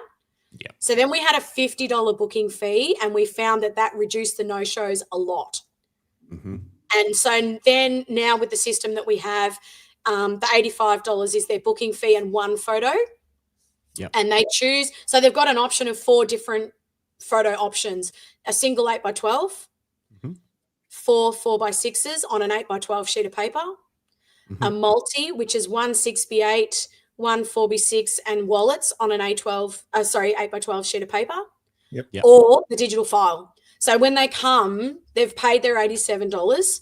Julie will say to them, what photo option would you like today? I want the 8x12, or I want the multi, or I want the digital file. And then Julie would say, would you like additional photos? How many photos are you wanting with Santa? Because often, they'll want a family photo, and then they'll want one of just the kids. Yeah. So in Right. that Yeah. scenario, So that's your upsell opportunity, isn't it? yeah. So then they have to buy another photo, and an additional photo on the day is $25. Oh, okay. That's pretty good though. So it's not much extra to get that extra photo. So No. now, so So tell me this. I'm just some random dad. I walk in. I'm like, yep. I got told to bring the kids here for the Santa thing. I got told. I got told. What world are you living in? Yeah, I don't know. I don't have kids, so I'm just pretending. I'm imagining that's what it would be. You're doing well because it happens. I'm sure it does. It actually happens. I was told to bring the kids here anyway. So we want one with me and the kids, and then one with just the kids. And I need the files, but I also want the prints. How much would that be? Like, so how do you do that where you're like, they want the digital file and they want some prints and they want two photos, and you just add it all up? $25 extra. Yeah. Okay. It's just $25. Yeah. So they pay their 87. It gives them one photo option. And then any other option after that's $25 each. Even if it's a print as well, like if they're getting, print or digital, doesn't matter. Yeah. $25. And do you print all your own work for this? No. How do you organize the prints? How do you not like mix up, who's prints for who and stuff like that? That sounds like there's a lot It's a well-oiled machine.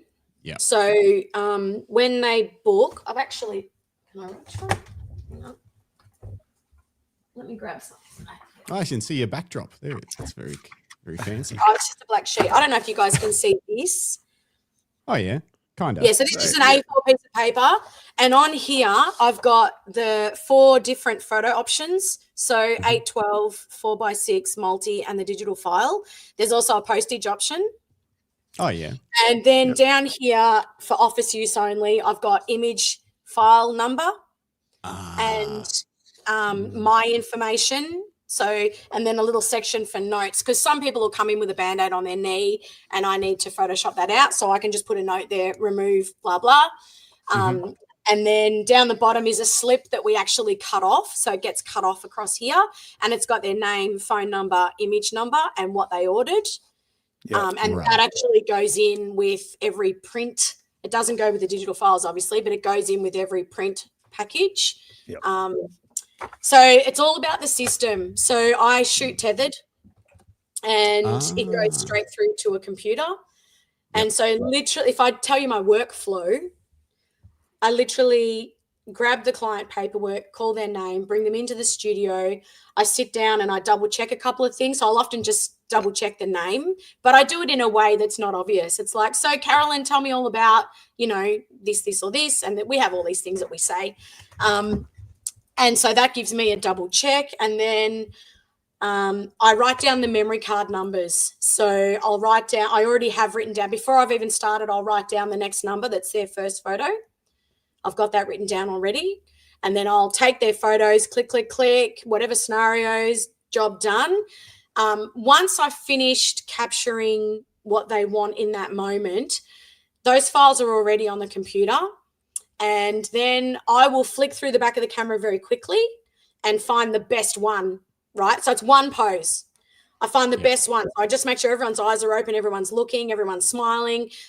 Sometimes Santa will be blinking. I'll find one where Santa's, not blinking or whatever. Pick the best one. And then I'll say to Ruthie, 6, 7, 8, 9.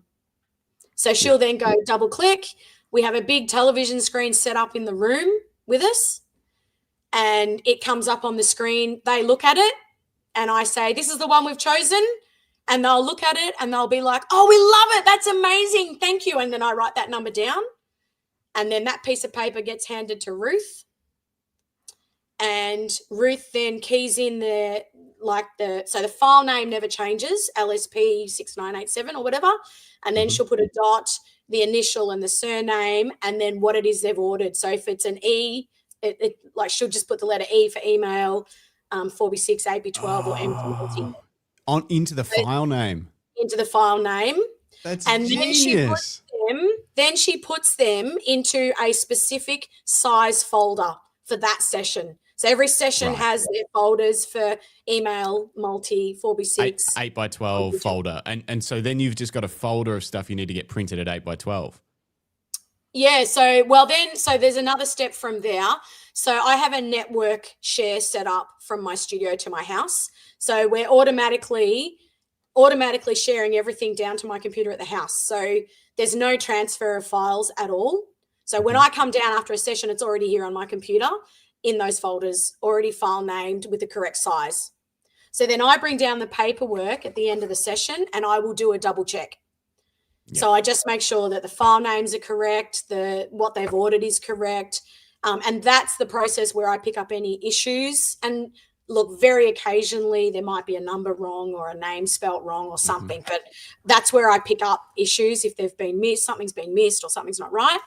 And then I have a batch process where I will edit. So everything goes to a batch process, and that batch process is set up for each size. So it'll edit the file and size the file and save it back into the folder ready to send to print or ready to send it up for email. And it's all done automatically. I've set it all up so that it's all. So every year I do a new batch, depending on what the edit is for that set. Yeah. But it's minimal editing. Yeah, of course. And then it's only those ones with specific notes where you'll actually give that particular attention because you have to remove something or whatever. Correct. Yeah. So it's a big manual. Like I do go through every piece of paper and I will tweak every single one of them, but it's a fairly seamless process now, and it works and if well. It works, we have very few issues. Yeah, that's so cool. I feel like we've just been given a masterclass in how to run a portrait studio, high volume portrait studio from Santa shoots. It's so interesting that you say how, because I've seen a lot of people do the style you mentioned, the mini session style, where it's like there'll be a few shots of different angles of the kids. Usually I don't know if you're shooting these on a tripod or handheld, but you're on a tripod, you're locked off. It's all very same. Tripod is stuck to the ground. Yep. Yeah, literally taped to the ground because I cannot. Once I've done the very first sample photo, nothing can change in the scene. Yeah. Yep. The only thing that changes in the scene is the people and the animals that come in and out. Everything else has to stay the same, and it's all lined up within an inch of its life because the backdrop stops right where I'm on the edge of the frame. Like everything is perfectly framed and the stuff on the foreground is perfectly positioned so that we allow room for dogs, but it's still in the shot. Like it's all very, and once that's set up, everything's locked in place, nothing moves. Yep. I love it. But it's a particularly, it's like a throwback, like you say, back towards the what you would see in a shopping center, but obviously with a lot more of an experience, a lot more detail in the backdrop. Correct. Nicer photos, in my opinion, for people to walk away with. But rather than a lot of people, I think, have tried to do this style of thing, but have fallen more towards that mini session style, which can definitely work. But it's a very different thing. You have to charge quite a bit more because you're giving them a lot more time and you spend a lot more time in post-processing. So it is very much more towards a small portrait session with Santa in some of the photos. Yeah. We actually have just done the numbers because this year I was going to do some VIP sessions where families could come in and have a private session with Santa over, say, 20 minutes, half an hour. And I would have the camera on the tripod, capture that main classic shot, but then I'd have a second body and photograph ad lib around the room and moving and close-ups with baby and Santa and all that sort of stuff. But when I ran the figures, it's actually no better off than bringing in 3 families in 5 minutes and having a 15-minute session. Yep. The money's the same, but there's more work for me. So we figured, what's the point? We may as well just open up an extra time slot for normal Santa photos. Yeah, and you've got such a refined process that disruption causes delay and all that sort of thing. Yeah, and people are getting what they want out of this. So why change it? I mean, I'm sure they can.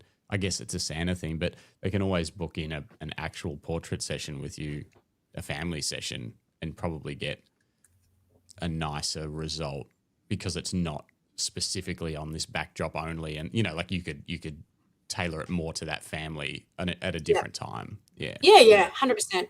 And look, I have thought about offering sessions, without Santa and stuff like that, but I do get, like, it is busy and I don't get a lot of downtime once I start. So this 2 weeks right now is the busiest of the year. I've literally got hundreds and hundreds of orders that I have to print off and then put into date order and time order. So that's quite a process in the weeks leading up. And I've still not finished the backdrop. So it's half done, but I've still got the other half to go. And then we have to set up our property to suit. So we have to move gates and put up bunting in the car park so people don't drive over our septic and all sorts of crazy stuff. So there's a lot involved. And then hubby will put up all the boards on the driveway so that kids have got stuff to do while they wait. And, you know, it's quite a process. It's not for the faint-hearted. And I have to say, while I think of it in my head before I forget, it's critical doing this kind of stuff that you are very, very, very clear about educating your clients as to your process and how it works. So we've had complaints in the past. Last year was the first year I think we had no complaints at all.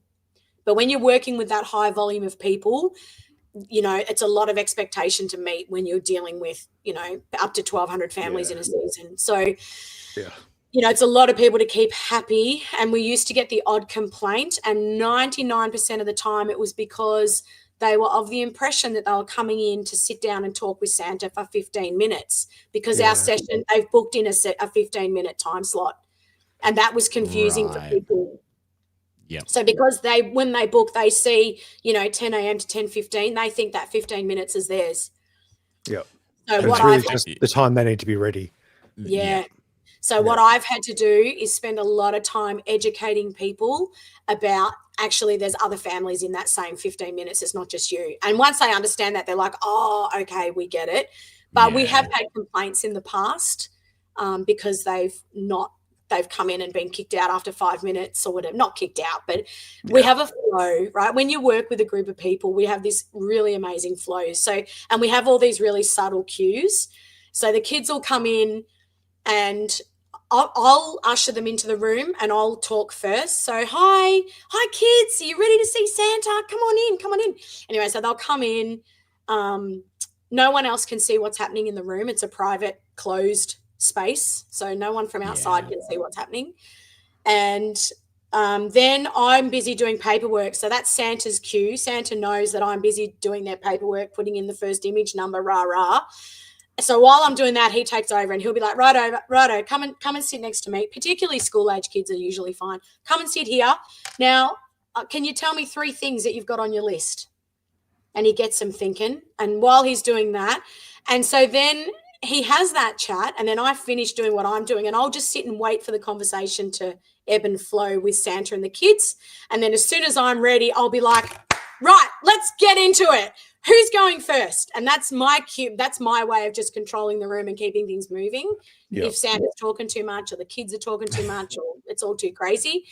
And then I'll direct people. So there's a lot of directing. Mum, I want you to stand here. Mum and Dad sit next to Santa, either side. Kids on a knee, or one of the kids can sit on Santa's knee. The dog can go on the floor in the front. Or if there's room on the seat, the dog can sit up next to Santa. Santa can put his arm around the dog, or the kids can hold the dog. Like, there's a lot of directing. Which happens I'm good at directing in the nicest possible way. So everything I say comes from a place of love and respect, and I honor the people that are here with Santa, and I want them to have a good time. So everything's said in a fun, bright, bubbly, vibrant, come on in kind of way. And then I'll get the photos. I'm fairly efficient with that process. We show the photo on the wall. Every now and then, often it's the mum, will say, I don't like my hair. Can we do that again? I'm like, sure thing. Take a seat. Bang, bang, bang. How's this one? Oh, yeah, that's heaps better. Thank you so much. And then off we go. And I'm pretty good. And Santa knows, like, our way of keeping the room moving. So when I'm done and I've got the photo and they've signed off on it, the kids then will talk with Santa again. And I'm still filling out paperwork ready to give to Ruth. So Santa's entertaining them while I'm doing that. And then as soon as I'm done with that, I'm like, right, who wants a lollipop? And then I go out with a lollipop, out of the studio. Drag them out with a lollipop. You're like following you along. You're like, outside. Oh, I love it. That keeps it flowing very organically, but very efficiently. Oh, it's so cool. I love hearing all of this stuff that's been refined over years. You know, like it just, this didn't work, that didn't work. We could go better with this. All right. So you're shooting tethered to Lightroom? No. I use RC Deluxe. Oh, okay. I don't know. I'm not familiar with that. is that what allows you to show it? So at the moment, there's a computer there. It's coming in onto the computer, and then you're just using that TV as a second monitor to bring the photo up, or that one photo. It's not like they're not seeing every photo you're taking flashing up on that screen because it would distract them. It's the winner. Correct. Yeah. So the big screen in the room, it's just got our Rocking Horse logo on it all the time. Yeah. And then Ruth will, just bring in their individual photo for them to look at. And it's always gone off the screen again before the next family come in. Yeah. Yeah. Yeah. Yeah. That's so cool. I think that's nice. Yeah. All right. Without getting into the nuts and bolts of finances, if you just had to ballpark, because your business is like Greg said earlier, multifaceted. You've got your own studio, obviously year round. Plus you do photographic education and lots of other things. Is this a significant part of your business? Would you say, and if so, would you ballpark a percentage of, is it 20% of your business or 10% or 30% or? Yeah, it's probably,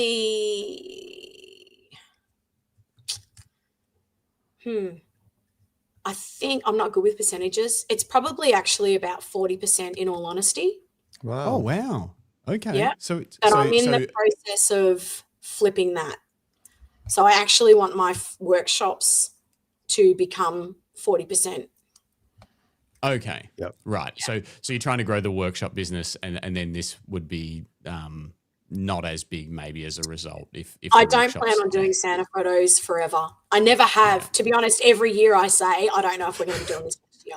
Wow. Seriously, so it's a ton of work and a lot of work. Shit, yeah, it really kills me. For 2 weeks in January, I feel like I'm just in this, hazy state of non-compos mentis. I literally just have to sit on a beach and just completely, zone out to recharge the battery, because it is intense. I love it, but it is a lot. And for the last 11 years, my kids, we don't do Christmas.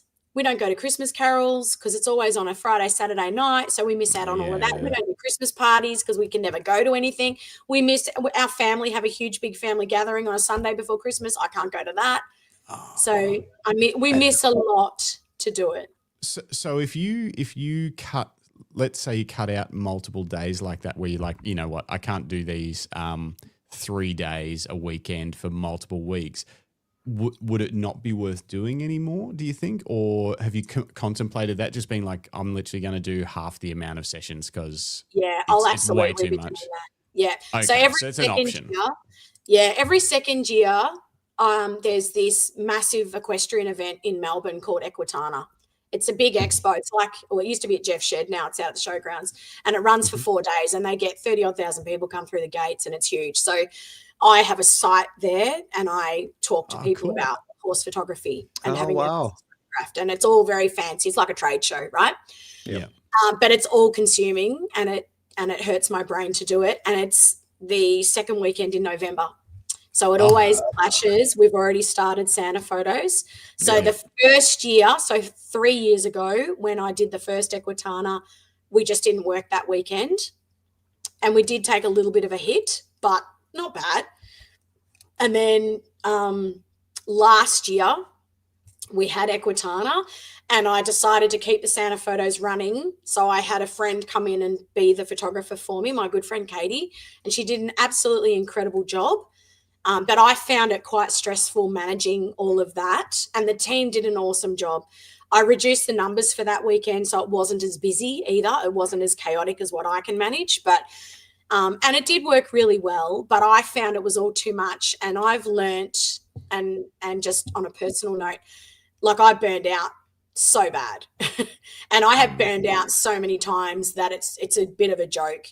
And so I've now realized, and I was really, really sick last year. Yep. And not with anything scary or major, but I just seemed to get virus after virus, and it all culminated at Christmas time. So I literally, I got through Equitana and Santa photos with, I'd had whooping cough, we'd had COVID, like it was just freaking everything. So I'm wearing masks all the time up there because I can't breathe on anyone. It was just intense. And I realized I cannot do this fucking shit anymore. I just can't do everything. can't do So everything. I realise, sorry for swearing, everyone. I apologise. No, we're all about it. Sometimes you just need to get a point across, and I'm done with that. And I was, and even more personal, menopause. Let's not talk about that here now, but the whole menopause thing, it was just a train wreck. And so I've just spent all of this year railing the train so that I can function again. And it's taken a lot. So this year coming into Santa Photos, yes, we're full steam ahead. There's no Equitana this year. We're doing the full 8 weeks. Mm-hmm. However, next year, I've got 2 big international travels planned, and it's Equitana again. And I think I will probably, if we're going to do Santa Photos, it won't be until after Equitana, because I am not going to kill myself again. Yeah, that's fair. That's so in response to your comment, in a very roundabout way, absolutely. I think, trim it back. And some people will be disappointed because they can't get in or whatever, but it's better than you not doing it at all, and that could be the result of burning out. Yeah. And look, at the end of the day, we could do extra sessions. I could open up Thursdays. Yeah. Like if I had the demand, we'd open up more sessions. Yeah. I mean, we do that now. We open up Thursdays. As we get closer to Christmas, it gets busier and busier. So the sessions get a little bit longer. Often I'll have had cancellations early in the season because someone was unwell, and then I put them in December. So then where I had 432, 432, it becomes 434 or 433, like I'll fit people in. But I find the closer we get to Christmas, the more hype there is, more everyone's excited that it doesn't matter that we're busier because everyone's using with the Christmas flow and you can sort of it's cranking a bit more. It's like everyone's happy to move through faster and exactly. I want to ask you about your upcoming travels for next year, but before that I want to ask you a little bit about Equitana. But before that, I want to read out this comment. Sherry Howard says, "You are so organised, Louise. Well done. It's been a great listen. You are very organised." Thank you, Sherry. Yeah. I don't always feel organised. Well, it sounds like you are dialed in on just about everything. Robert Varner says, "Don't worry, we use that word in New Jersey as well." Thank you, Robert. It's a worldwide language. Yeah. So Equitana, you go there to promote your equine photography. Is that primarily for people to hopefully book in sessions for their horse, or is it also about teaching people photography in that area? Like, and that's probably, I'm guessing, that's an expensive show to attend. Most of those sorts of shows aren't cheap. How do you decide to make a business decision like that? Because not only is it I'm sure it costs money to be there, but then there's all the, the accommodation and travel and just your time dedicated to a big weekend away. Yeah. Do you find it's worthwhile in getting clients for that side of the business? 3 years ago, it definitely was. It booked me out for 12 months. Oh, wow. But last year, not as much. And I think that's just maybe economics, but also I was really unwell. So maybe I was off my A game and I didn't connect as well with people or as many people as what I did the year, 2 years earlier. It's definitely worth being there. And I was also, I put myself out there to be a presenter at Equitana. Now, apparently I've been told that someone has to die before you can get in and be a presenter at Equitana. Wow. Okay. So, and I was lucky enough to get in because what I was doing photography related stuff with horses, and it was really different. And so I was a presenter at Equitana, which is a huge thing. And a bit of a career highlight even for me to say that I've presented at Equitana. Most people in the horse world, if you're a presenter at Equitana, it just means that you're very good at your industry, whatever industry that is to do with horses. Yep. So I felt really proud to be there, even though I was dying inside. I pulled it all off because the show must go on, right? Yeah, absolutely. So what was the presentation about? Was it about the processes and how equine photography can, capture those memories, capture those moments? Is that what the presentation was? The presentation was actually about taking photos of your horse for sale, basically. So it was an educational thing for horse owners. There's quite a number of like platforms and magazines that people use to sell their horses, and many times the photos that are used in those platforms and in those magazines are fairly ordinary. Yeah, okay. The horses are not standing very nicely, and literally a good photo can sell a horse entirely. Yeah. So I just wanted to educate people around how they can do it themselves with their phone or with their camera. It didn't matter. And how to stand a horse correctly if they didn't know where to shoot from, how to prep. Like, it was just this whole 30-minute thing. That's great. That's pretty cool. Such a good idea to give people some skills that they can use even with their phone or whatever. Correct. That's great. In my mindset, they're not photographers at Equitana. They're horse people. Exactly. Yeah. But we're all photographers these days with our phones and things like that. We all do it all the time. But and 30 minutes of tips from a professional, and you could definitely level up. What you show on. You look at all sorts of stuff, whether someone's selling a horse or a car or something on Marketplace, and you just think, oh, why didn't you just move it over a little bit? Or what? Exactly. Why is there a bin in the background? Up correctly. You could have at least got its ears forward. But anyway, it was all about that. Well, that's awesome, and it's very cool to hear that those shows can be valuable business-wise for photographers still, because they do often seem out of reach with the way that they're priced sometimes, and then you just have this feeling of like, oh, will anyone even care, or are they just there to buy cool horse gadgets and stuff? They're not really there to. What's a horse gadget, Justin? I don't know. I'm just imagining there's there'd lots be of someone. horse gadgets, Greg. Honestly, You see, There and really there'd be are. someone. All right. I'll let it go. Someone with like a headset mic doing like the ShamWow type sort of display thing. Everyone's gathered around, and he's like, but there'd be that for horses. there is that for horses. Yeah, That's so cool. They're at every trade show, and they must make a fortune because everyone always hovers around the stand. Yeah. It's funny you say that, and I noticed there was a comment in the chat. I think it was from Linda. It's gone now, about being present and all of those things. On top of Equitana, so 18 months or so ago, I decided to really get into dog photography. I'd been doing dog photography for a few years prior to that, and often with horse owners and their dog, photograph of their, so I organically did that. But last year or 18 months ago, I decided I'm going to do dogs in the studio. I'm going to get really knuckle down on it. I'm going to start promoting it as something that I do. And so I set my studio up with all that in mind. And then earlier this year, there was this local little dog expo at our local community showgrounds. And so I rang the organizer and I'm like, hey, I've got this crazy idea. Can I photograph dogs on the day? And they're like, yeah, that would be great. And I'm like, I don't know how the spaces are set up, but I need to bring in a horse float as a portable studio, and I will have people come into my horse float and put their dog there. We had the best day ever. My daughter come with me. I took our horse float. I had a backdrop that wrapped all the way around the inside of the float, so it just looked like a studio. I had a big wooden box that was really heavy right in the middle, so it didn't move. I had a step at the back, and I literally photographed on the tailgate.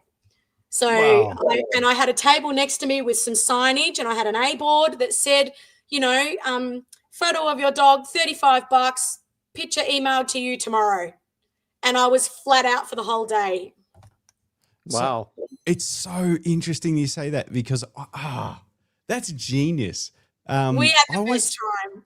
I was wondering if because the idea of dog photography got planted in my head by Alex Kearns.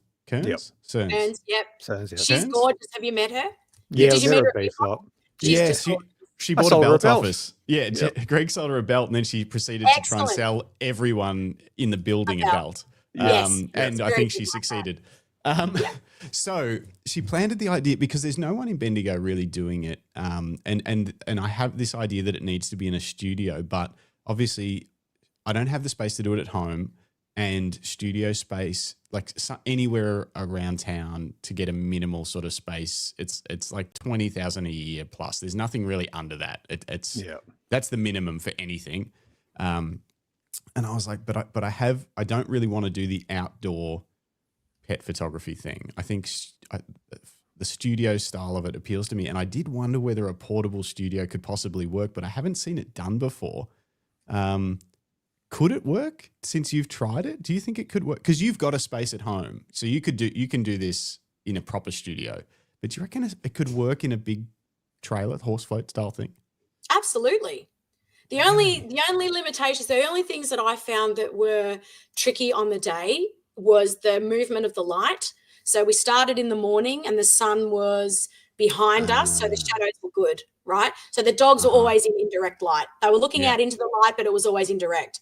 But depending on how your trailer was faced, what would be ideal is if you could have a trailer that was, you know, some sort of box trailer that was a little bit bigger than a float, just so that you can work inside it. And if you had like a split tailgate, so half and half that went up to give you a storm cover. So my horse float's got a storm cover on the back, right? Yeah, of course. Yeah. So the storm cover goes up to give you a little veranda. So if it's drizzly rain, inside's not getting wet. And then I've got the ramp that the horses walk up, which then becomes somewhere for people to walk up safely. And I had the box fairly close to the back of the float for light. And it was a really nice day, and I was shooting either on the tailgate or just on the grass off the tailgate. But if it was raining and horrible, I think you'd want a slightly better setup than that. So I reckon a bigger box type trailer, and they're not that expensive, I don't think, a box trailer, but something that was a little bit longer, that if you could fit a car in it, I reckon you could do it, so that you're fully in the trailer. You're in. Yeah. Yep. Now, whether you would use lights, I would probably want to use lights, which means you'd either have to hook up to power or have a generator of some sort or something. But yeah, that's doable. That is, like, to me, there's nothing that's not doable. Like when I first, check this out. When I first started, right, doing women and horses back in, 2014, 2015, I drive an old Land Cruiser. So I had a mate who was a carpenter build a box, right, that slid perfectly into the back of my Land Cruiser up to the seats, right? I painted this box matte black all over. I laid velvet on the base, and it was vinyl, so it was velvet vinyl, so it was quite tough. And it had these four massive doors that come out that were the whole front of the box, right? So when I opened up the boot of my car, I pulled one door out and I pulled the other door out, and then the third door dropped down to give me a desk. And I had it fully set up with full-size frames and canvases on display in there with battery-powered lighting and my laptop, so that I would do the shoot, I would download the photos to my laptop then and there. I'd say to them, if you want to go and pop your horse away, grab a coffee, I'll meet you back here in 30 minutes. They'd be like, awesome, no worries. I'd be editing away in the back of my car in this black velvet booth with battery-operated lights and sample images hanging like a gallery. And then I had this black cloth that come down behind me so that I could see my screen. And I would quickly do a basic edit, get them ready, and I must have been using Lightroom back then because I wouldn't have done that in Photoshop anyway. And then the client would come in under my little cloth into my little booth and I'd sell them the photos. That is like seriously, so cool. That is brilliant. Hang on, so were you standing? You were standing there, not sitting. You're just standing there at the back in like this mobile. I love that. A fold out. My Land Cruiser is literally at desktop height. When the tailgate comes down, it's a desk. You can sit on it like it's a bench seat. And it's got the lid that goes up. I had this cloth that was like this gorgeous little, I've still got the box. I don't use it anymore, but I've still got it. You should sell it. Someone will buy that on this podcast. If you've got a Land Cruiser, and you want to start your photography business, this is all you need. Out the back of your car. Straight out the back of the car. Mobile gallery, ready to go, hooks and all. That is genius. I love that. Well, you have to think outside the box, so to speak. That's right. Think outside the box. You did. Oh, that's so funny. Couple of comments. Matt Palmer, Alpine Light. Hey, how you doing? Lucky Strap's going to get into the horse gadget market. Yeah. Well, gosh, if we wanted to make money, that's where we'd head. Absolutely.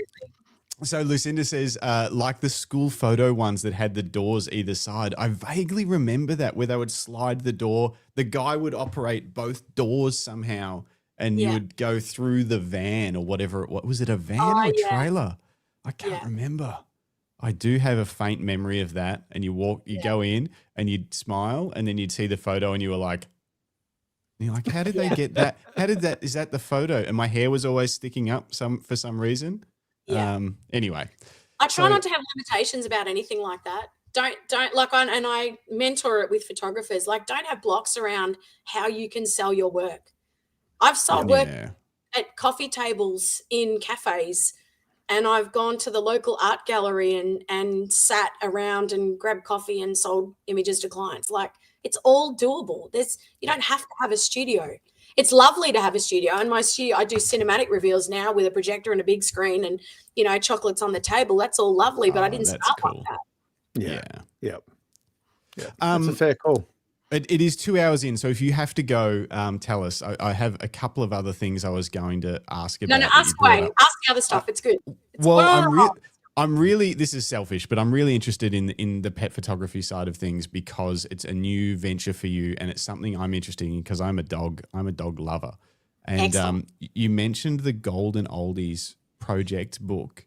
How did that come about, and how did it unfold, and was it a success? I'm still in the middle of it. Yes, it was a success.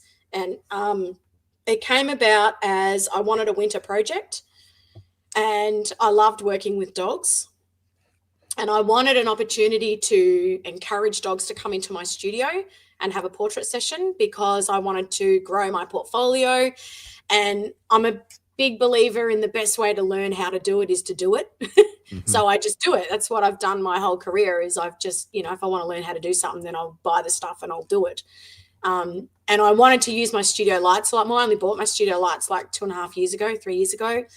And so I really wanted to use them a lot more. And that's how the project was born. I love the idea of working with old dogs.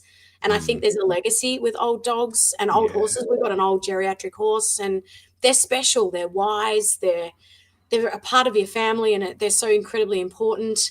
And we lose them, and then they're gone. So I thought maybe I can create something that, is all about that and helps me achieve the goals that I want to achieve, but also create something a little bit long lasting for them. And I did it as a charity as well. So I rang my vet and I'm like, hey, can you recommend anyone as a local dog rescue? I've had a couple of bad experiences with rescues privately, not dog rescues, but I have had an experience where I swear I'd never work with a rescue again because it just went against everything I believed in. But anyway, Linda, the vet assistant, she's like, oh yeah, ring Sandy from Perfect Pals. And I'm like, oh, okay. So I Googled her and I looked it all up, and she's this gorgeous woman who has this beautiful dog rescue, and she has people all over the place, foster carers that bring in these dogs, and it just seemed so lovely and legit, and it was all awesome. So I rang her and I said, look, I'm thinking about doing this. I'd love to donate every session fee of $50 to you guys.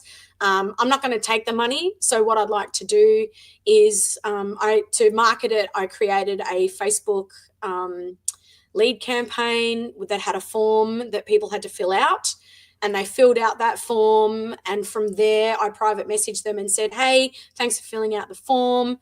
Tell me a bit more about your dog. They then did that. And if they were accepted, because I could only do so many, I had a lot of applications, but I couldn't do 50 dogs. I aimed for 15 and I got 17 families. There's about 20 dogs. So, and then I sent them a text message, and in that text message, I just said to them, this is for a charity, your $50 session fee, which was all disclosed earlier. Like, there's no secrets. It's all right there in black and white for them. Here's the link to Sandy's page. You can just pay that directly. So, and then I just said, just send me a screenshot of your receipt and I'll put that down as confirmed and we'll book a date. And that's how we did it. So, nice. Yeah. And we did some outdoors and some in the studio. Yeah, I think I saw a bit of a mixture there. Did you just I gave people the option? Okay, yeah. Yeah, it was entirely optional. Yeah. Was the plan then if they wanted to – so what did they get out of the session for their $50, did they get anything? Or if they wanted some files or some prints or whatever, that was an optional extra? It's optional extras. And how did that go? Did it, is it the first time you've worked that way where the session fee was sort of donated to a charity, but you could purchase additional things, or you're experienced with that setup? I have done it before, twice actually. I've done 2 other book projects, horses though. So I did a sweet teen project with teenage kids and their horses, and a sweet pony project. And the sweet teen project I gave to Headspace actually. So yeah, I have done it before, and yes, sometimes you'll get no sales. I have had a couple of no sales, but I've also had some very big sales. So from a professional point of view, it's been definitely worthwhile. I'm okay with some of the no sales. I went into it not thinking that it would make tons of money or anything like that. Yeah. I really just wanted it to be a bit of a passion project. Yeah. And it has been. It's been great. And so I'm in the middle of doing the book now. I'm hoping to have it finished in time to have it all printed and ready to go for Christmas. Yeah. And then so That's what will amazing. happen with the book? Will it be for sale, and will you put it around town in certain like coffee shops and things like that? What are you planned? Yeah, so the plan is I'll take pre-orders initially and do a print run to cater to that. It won't be a huge print run. It's not going to be in bookstores all over the state or anything like that. I think it's mainly just going to be local people. Certainly all the people that have their dog in it will be able to buy it at cost price, so reduced. And it will be for sale. And I'm hoping I can get some in the local library maybe just for longevity's sake. Yeah, that's cool. Yeah, and then maybe some local pet shops and vets, our local vet might pop some on their counter, that kind of thing. Yep. Yeah. It's awesome. No, I love that that's idea. really cool. Yeah. Yeah, especially it being the golden oldies idea. I really like that. That's really cool. And you're right. Justin and I have both in the last couple of years lost older dogs. My Labradoodle Yuki was with us for 18 years. Oh, wow. That's amazing. And it's such a big chunk of our lives that they're there for, and I love that concept of, celebrating and honoring older dogs in their senior years, because they have given so much in most cases, especially to families and, And you realize, like we've lost 2 of the dogs already and the book hasn't launched yet. So oh, really? It's really, it can be heartbreaking as much as it is great. Yeah. But you have documented, especially for the families, that's just right. remember who this dog was and what they meant. I think that's really wonderful. I have a question about some of your photography. I'd like to bring up a photo if I could. Yeah. Sorry, Joe, I'm just hijacking your dog photography questions. I'll remove me off. What happened then? Sorry, I'm having some trouble. Just bear with me. This one. Do you want me to tap dance? No, you'd be right. The pigeon, or is it a dove? I don't know the difference. Tell us the story around this photo. I think it's a beautiful, adorable photo. I'm just curious to know what led to this happening. So I just got my new studio lights and I needed to trial them and get them working, and I wanted to get more into pet photography. And so I brought in every animal we owned and photographed it, and this is one of them. Oh, this is one of your animals. Yeah, so hubby's a pigeon breeder. Wow. We have fantail pigeons, and It's a stunning photo. I love it. Thanks. It's really cool. Yeah, and it just feels a bit quirky too, It is like a bit it's quirky. the pose. So I photographed our dog, our cat, our rabbit, our chook, and our pigeon. Or That's one amazing. of each. Yeah, the pet photos on this page are great. Yeah, so that's our rabbit that you can see there. It's all a bit crazy. Yeah. Oh. We had rabbits for a while. I've had a few rabbits. Yeah. Oh. The dogs are so much fun. Like the dogs are just. Bet. Yeah. I would almost move to Bendigo if you open a dog photography business just to help out. I'm really thinking about it. I don't know, but I reckon I could get Sash across the line. If you open a pet photography and we can come around and play with all the pets. Pat like that. I'd like, imagine if that was your client every day. Was that? I know. Like, look at that It's face. the best day ever. Exactly. It is literally the best day ever. Like you cannot do anything other than smile and revel Yeah. in these dogs because they are just awesome. And if you want to talk further, Justin, anytime we can chat. I'd love to. You want more info about it. I'm right on the edge, and I'm worried as well. If I have like a 5-minute conversation with Alex, I'll end up with a giant studio space leased because she's just like she's got this motivating thing of being like, absolutely, you can do it for sure. You want, Yes. and I'm like, oh, okay, I'm gonna do it. I'm going to invest $100,000 in my Yeah, let's do it. I'm gonna buy all pro photo gear and have the best. Hello. I like the idea of a mobile. Ah, cutie, look at it. Yeah, she's a bit cute. I love the idea of a mobile trailer because I love the idea of being able to go to regional towns and be like, I'm going to be here. These 3 days, we're going to stay in the oh, hang on. What have we done? Oh, I stuffed it up, boss. Can you fix it? Right. Sorry. I got it. Yeah, like you could sign write the whole thing up and you could go and sort of base yourself in a town for 2 or 3 days. Yeah. Absolutely. And serve that town who may not have a dedicated pet photographer there or whatever. And then, I think that's, I'm going to look into this. A big box trailer would be your friend, something that you need to be able to have weatherproof, lightproof. Lightproof. So you can actually control the lighting and. Yeah. Yeah. And I mean, if the weather's in your favor, you can certainly just bring everything to the back of the box and have the doors open and shoot outside while they're inside.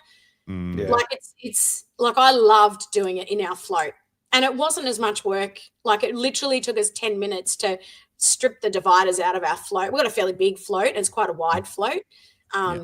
And we just stripped everything out. I hung up the backdrop around. I got a 6-meter backdrop. I could have done with 2 6-meter backdrops to go from edge to edge, but cover the whole thing. Yeah. Yeah. So I covered all around the front and mostly down the 2 sides to where the box was, but you could still see a bit of the inside of the float. I like to polish things a little bit. So I would, do it again. I would have an extra bit of backdrop to the edges of the float. Yep. Nobody cared though. No, exactly. No, I guess course, the only issue would be summer. It would get hot. Yeah. I'll figure that out. So there's things you can do about that though. You can have roof vents. Yep.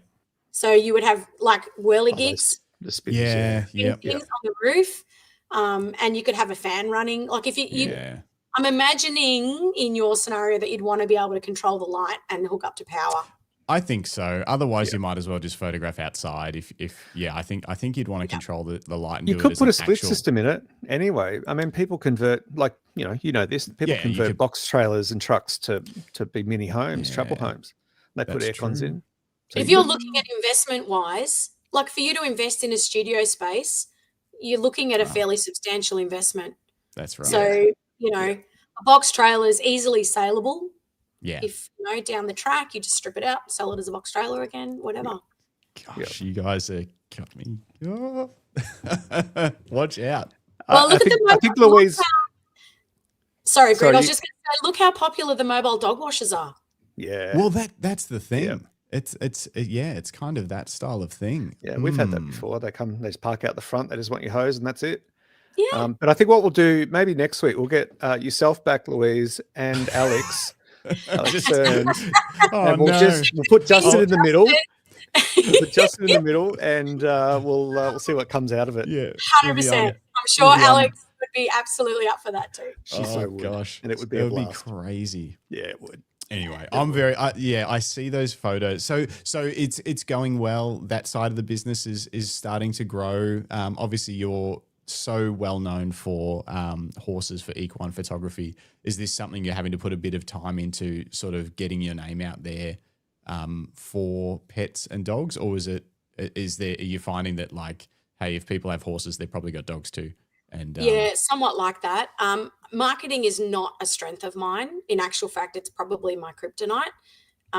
Really? I'm not good at it, and I wear a lot of hats, which means that I sometimes feel like I'm a jack of all trades and a master of none. And when I'm concentrating really hard on one thing, everything else goes by the wayside. And I struggle with that. Like I really probably need a PA or a crew or something to help me with that as I grow my business, because like with the stuff that I'm planning for next year and the workshop stuff that I'm growing, I want to go into an online educational space as well. So that is going to take a big chunk of me. Yeah. The horses are my passion and I love it. But I'd actually love to shoot less and workshop more. Wow. Let's talk about the photo creative. Let's dig into that, and also the trips that you're planning for next year. Before that, though, I do want to say, you're speaking my language when it comes to wearing many hats and feeling like you can't do any of them well. And when you do one well, everything else falls apart. And I've done that many times. That's basically how I run my business. It's how I'm running mine too, Justin, I can say. If you come up with a theory around that, let me know. No, I've got nothing other than I've just come to know, lean into it. And it's okay. Yes. Sometimes it's okay to let the fires burn when you've got to try and get something new on the way. And then you can pick up the pieces of those things later on. And maybe it's to the detriment of some things, but it's the only way that, like things like this podcast, if I didn't let something else maybe drop off for a little while, this wouldn't get off the ground. And it's just that I've just come to terms with, like, that's just how it is for the way that I do things. So and that's fine. 100%. That's absolutely fine. You know, it's just how your brain works, and you just got to lean into it and go with it. You find a Greg and a Yelena to pick up the pieces and help with the podcast, and then it's and then it's on to the next thing that I can break. Yeah, but it is about having that village around you, though, isn't it? It is. Yeah. It takes a village, and I'm a huge believer in that. None of the stuff I do, nothing that I create is me. It's a collaboration with either a horse or a dog or people and their animals. Like it's a mutual exchange type thing. It's not just me. It's a big picture. But it also involves your family, because you're stepping out of your role as a part of that family, whether you're a mother or a partner with Jay and Yelena.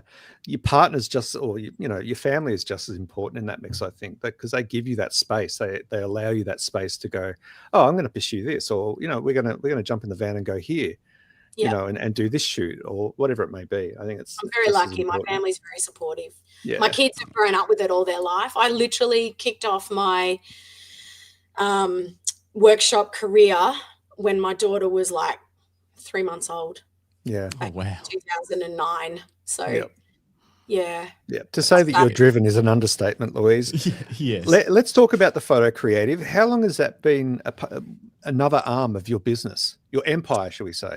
Yeah, it's definitely not an empire, Greg. And it's very flattering to hear all this, but it's actually, sometimes it's a shit show. So, I like to keep it real. I'm just human, and I fall in a heap sometimes, and I'm passionate about what I do, so I'm very driven and I keep going, but it's messy sometimes. But the workshop stuff, I love it. I love teaching. I love seeing our moments with people. I love seeing the joy that photography brings to other people. I love being a part of that. I love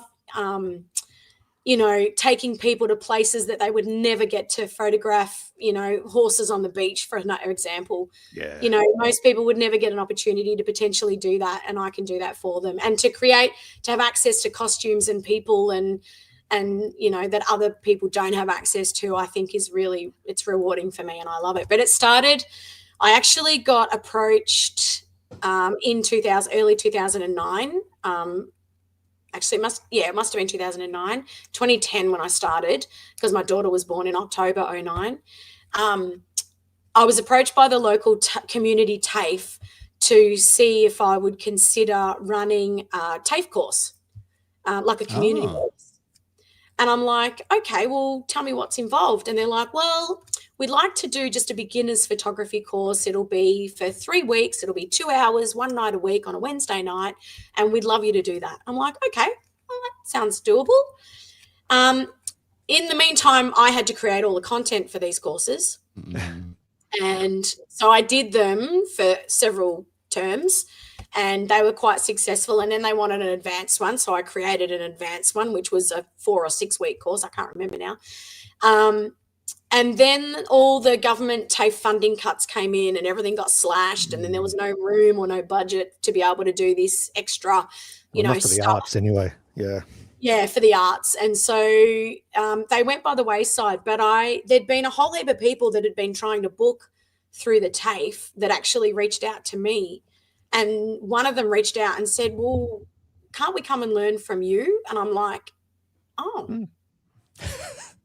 And I had this little light bulb moment. I don't have many light bulb moments, but I had this light bulb moment and I was like, well, yeah, maybe you could come and learn from me. And that's how it started. So originally I didn't have a studio back then. So it was all outdoorsy stuff. I did workshops at Taronga Falls. I did workshops in St Kilda on St Kilda Pier at sunset. And then we'd go to Luna Park. Anything I could think of that was a cool photography related thing to do, I did. And I learned as I went. Yep. So Very cool. impressive. I know you say you don't have light bulb moments, but I'm getting the impression that the lights are always on, Louise. Thanks, but not really. Well, the facade that the lights are on is important. Yeah. Actually, the light is shit today, can I just say? It looks amazing. So I'm on your website at the moment. There's a ton of different courses or masterclasses and introduction to photography that you've ran or you do run. How often are you running workshops at the moment? At least a few times a month throughout the year, and depends what it is. So I've got specific masterclasses that I only do at certain times of the year. So for example, the lavender one can only be ran when the lavender is out. So that's January. And then the autumn in the vineyard, happens in April. The beach masterclass, it's nicer when it's warm. So I tend to do that over the summer months. And then I've got a winter portrait retreat that I do, which is like a 3-4 day really awesome gathering up in Narberthong, where we stay at this incredible lodge and just have a great time doing crazy things. And then I have a spring portrait retreat that I do in Torquay or just near Torquay. And so they're kind of seasonal based on, different things, different times of year. And then all the introductory stuff happens throughout the year, here, there, and everywhere. Some of them are here in my studio, others are local. And yeah. And then next year I'm doing, which I've mentioned previously, the international travel. So I've got 2 14 and 16 day masterclasses in Morocco next year coming up, and I'm about to launch 2027. So yeah. So why Morocco? Sorry. Yeah, that's what I was going to say. Yeah, exactly that. Why there? Have you done international tours before, or is this the first time? Yeah. First time traveler. I jump in the deep end with most things, right? Yeah. And so this is you jumping in the deep end, just like I'm going to rally a group of people and we're going to Morocco. Yep. Now, did I read correctly? Have you sold out 2 different tours to Morocco? Is that right? Or close to? Next year's booked out, which is amazing. Oh my gosh. Jesse's coming with me, who was chatting before. I'm very excited. Cannot wait. It's just going to be incredible. Yeah. But how it came to be, the international stuff, and I feel I'm going to get a bit vulnerable here, actually. I don't have a passport yet. I haven't before. You really haven't had a passport before? Wow. No. Have you been outside the country like illegally or something, or no? Wow. Not everyone travels, Justin. You are gonna have the best time ever. When you mentioned the deep end, I think the deepest end. That is deep. I love it. All right, so full disclosure, I was born in the UK and I came out here as an early kid. And thanks, Dennis. Dennis says it's a testament to you, Louise, that you are booking out tours without experience. I know, right? That is exactly, because they know that you will sort it out. Yeah, look, most of the people that have booked do know me and they've done workshops with me before, which is amazing. And I have a lot of support. So I will tell that story as well. But I came out from the UK as a young kid and I just never had an inkling. My mum travelled around the world before I was born. So when I was born, single mum, raised as an only child, it was tricky. Didn't have an opportunity to travel when I was younger and never actually had the inclination. And then as I got older, career came in and there was no time for travel. And then kids. And when I had my kids, I actually started to go, you know what? There's a bigger world out there than just here. And as I got more into the photography, I'm a big location junkie. So I have images in my head that I physically cannot create here in Australia because we don't have the architecture or the spaces to do it. It just doesn't exist here in Australia. So, you know, it's either look further afield or not do it. So then leads on to, I met this incredible woman about 5 years ago by the name of Sharon, and she's a tour operator in multiple countries in the world, and she's a horsewoman and a photographer. She came and did one of my workshops, and we connected, and I'm, you know, having a chat. Oh, I'm a tour operator. I'm like, oh, how exciting. Where do you go? Well, I go to Spain, Portugal, India, Morocco. I'm like, oh, it's on my bucket list. And she's like, oh, what's on your bucket list? I'm like, oh, one day I'll do workshops overseas. That's a big goal. Like, that's a big life dream plan. Yep. She's like, oh, well, let me know when you're ready. And I'm like, yeah, I'm not ready yet. I still got little kids and I couldn't afford it, and it's all too hard, and I don't have a passport and I haven't traveled, blah, blah, blah. Anyway, 5 years later, she came and did another workshop with me back in September last year at Torquay, and we talked, and she's like, so how are you traveling? And I'm like, well, I'm good. You know, I feel like I'm kicking goals. I'm where I kind of want to be in my business. I've got some health stuff I need to get sorted, but my kids are both in high school next year, and yeah, it's good. She's like, great, come and talk to me when you're ready. I'm like, oh, well, it's on my list of stuff to do.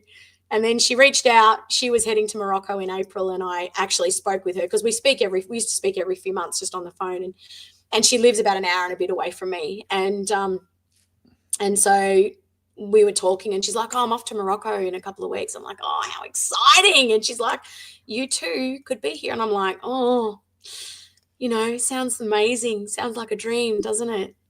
And then the night before she come home, she sent me a text, and it just said, it's time.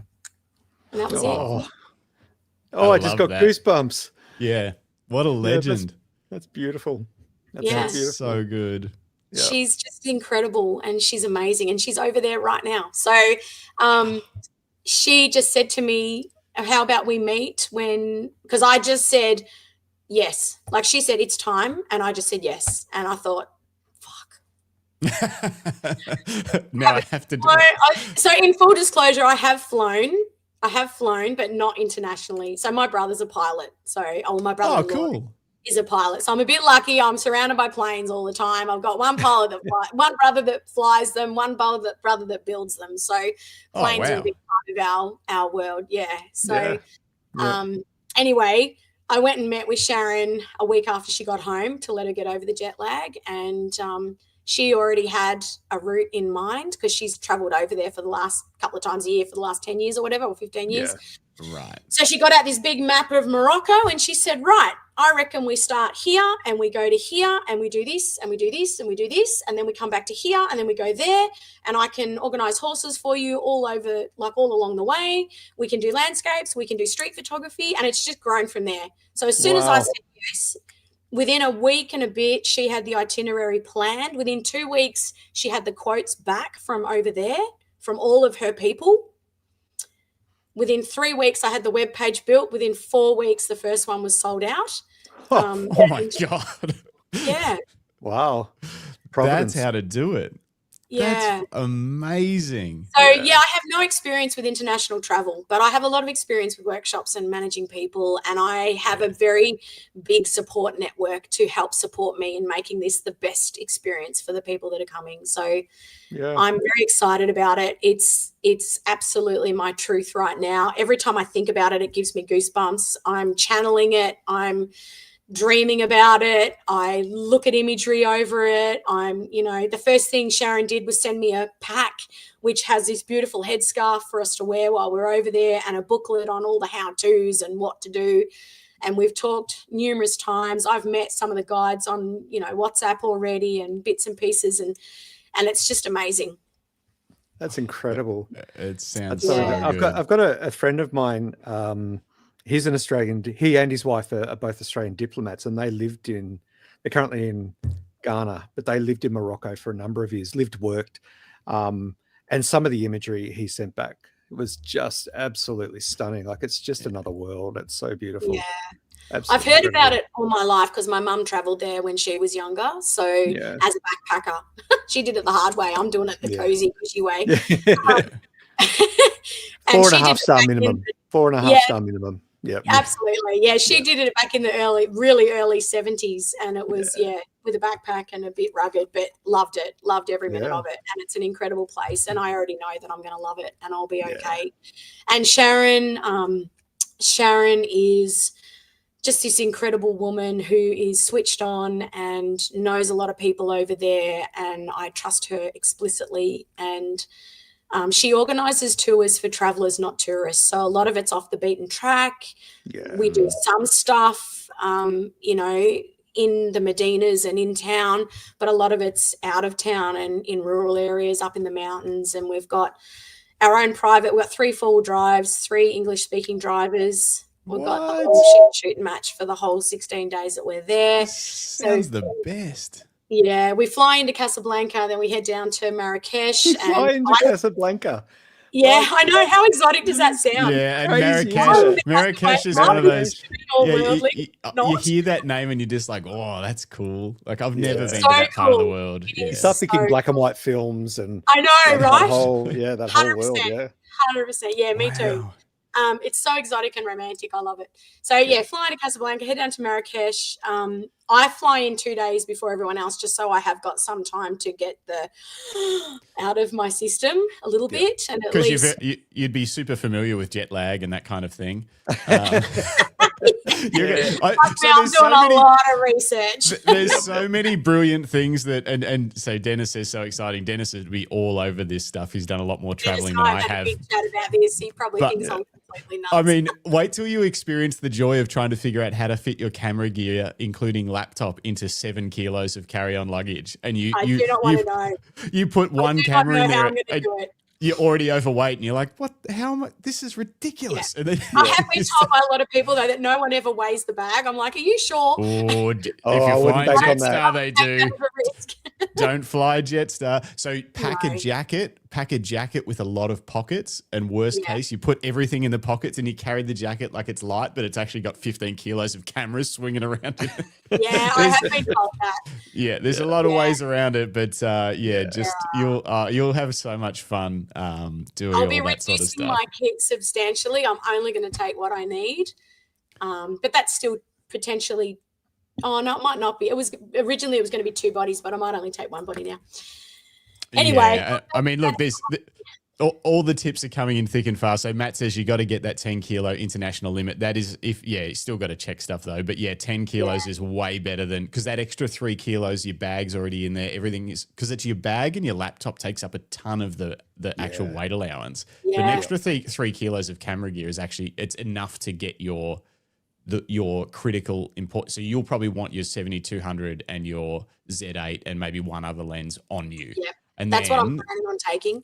Yeah, and then like Lucinda says, Pelican case for the win. I've often put my second backup body and any lenses that I'm like, if it explodes, it explodes, in a hard case in my checked bag. And it's like, they've always been fine.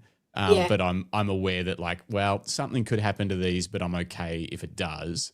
And that's how I've rolled with it. But yeah. Look, I'm getting lots of advice. I've got lots of I bet people that have, Dennis and I are going to get together and have a big long chat at some point. I feel very supported in this. So yes, it's a huge. Matt says I put any checked lenses inside my clean hiking boots. That's a good idea. I've put them in snowboard boots before. Yeah, look at these. I've got big feet. Yeah. Excellent. I love it. He puts a 100 to 400 in there. I'm just talking to lots of people, but we do. Yeah, it is pretty awesome. I think Casablanca, Marrakesh, a couple of days for me just to get overwhelmed, done with. Then we spend 2 days with this incredible Moroccan street photographer. So he's actually running a workshop that I will be a part of his workshop. To teach us how to do street photography in Morocco. So we spend 2 days with him.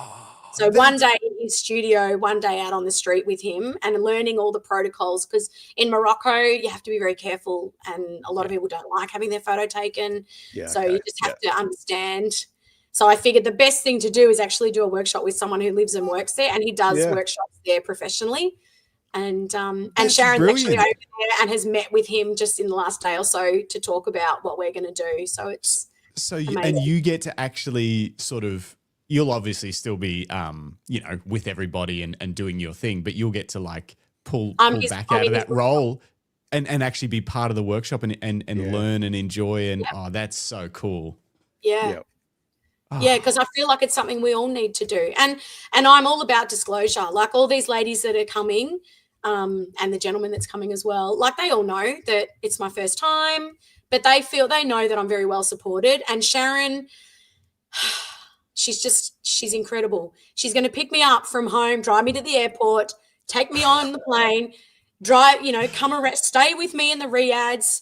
We're not sharing a room, but close. The whole 16 days, she's there to be my backup woman because she understands the people and understands mostly about the language and understands how things need to run and how to communicate with people when something goes wrong. So in her mind, she's taking the bookings. She's organizing all the money stuff from everybody. I don't do any of that. Wow. And she's going to chaperone me the whole time I'm there. So if there's any issues with logistics, people, horses, locations, she deals with all of that. That's her role. And I am the queen that walks around sharing everything I possibly can with the people that are there with me.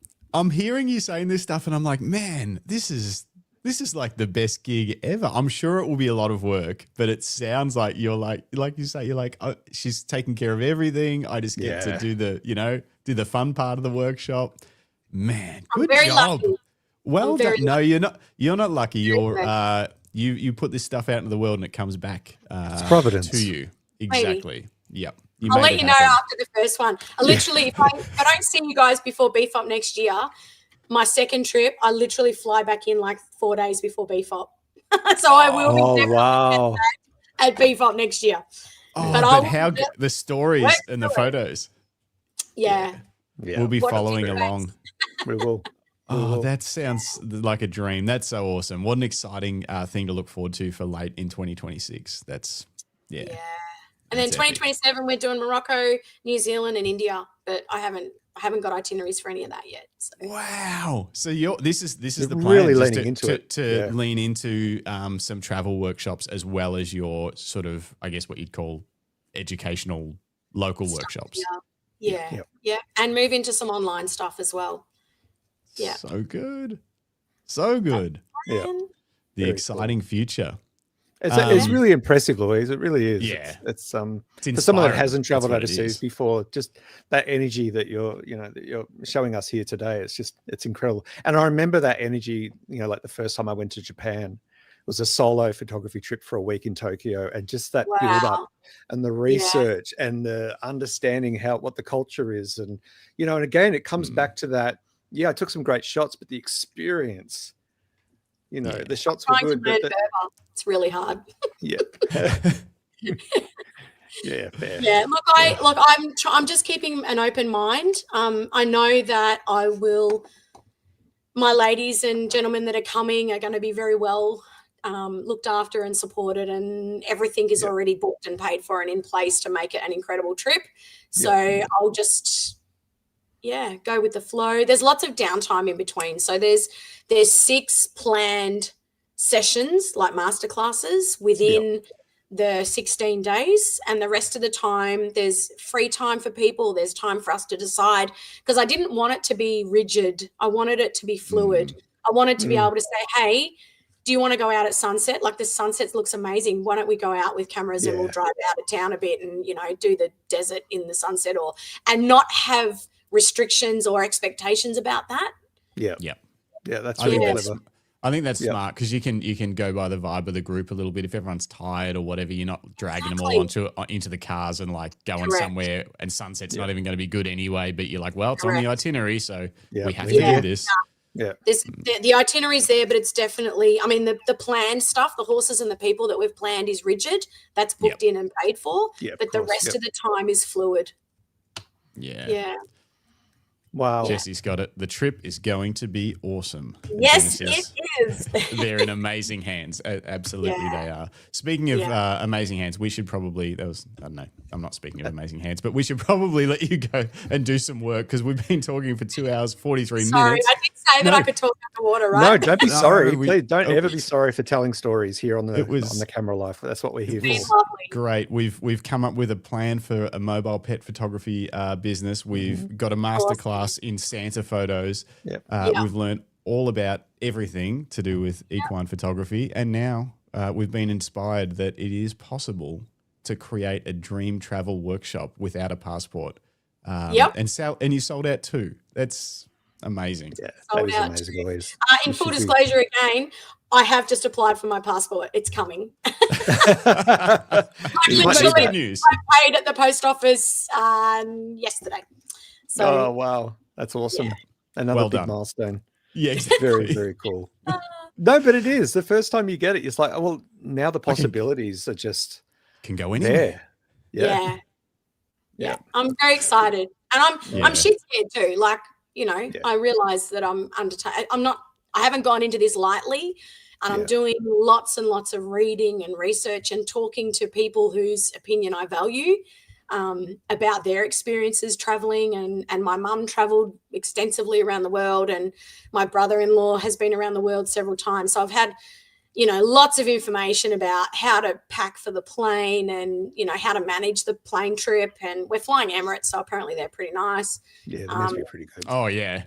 Yeah. Nice. So First class. no. Wouldn't I love that? Cattle class. Oh, No, cattle class. imagine. It's okay. You I'm put all all the participants back in cattle, and you just sit up in first. In That's- first class. Yeah. I'll see you No, guys I later. that. I'm not that person. If they're in cattle, No. I'm in cattle. Yeah. If they're neck deep in it, I'm going to be neck deep in it too with them. Yeah. Yeah. Oh, Thanks so much for having cool. me, guys. No, Really- thank you. No, look- Thanks for all the info. That was a great Yeah, chat. As well it as has Robert been. Varner says, great show and good luck to her on her photo adventures. Yeah. Thanks, Robert. Yeah. And look, we'd love to get you back in, maybe after one of your Morocco trips, and you can unpack Oh, that yeah. with us, and we can talk. I'd love talk to that. That would be yeah, no, so so good. would we. Yeah, So would we. I want to see the video, the photos and any behind the scenes stuff that you happen to get of all the. That part of the world There'll be is so lots of behind the fascinating. scenes.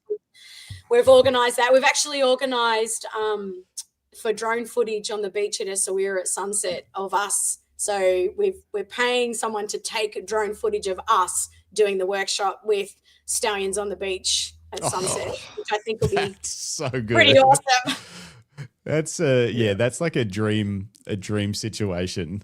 Horses running along a beach in Morocco, and just Yeah. I can imagine it sunset drone footage. Yeah, Yeah. yeah, Yeah. it's Yeah. perfect. That sounds pretty. We're not magical. doing any of it by half. I love No, it. why would you? Why would you? Lucinda says absolutely stellar chat and yay for more girl power. Agree. Yeah. Yes, we Thank need more you, girl Lucinda. power on the I'm show. sorry, I think I said Linda before, but I meant Lucinda. Thank you, Oh, Lucinda. yes. I agree. Girl power's good. Girl Yeah. power. Yeah. Ian Thompson, great show. Love to do an equine workshop with Louise if I can get to Vic at the right time. You should. Yeah. Definitely. Awesome.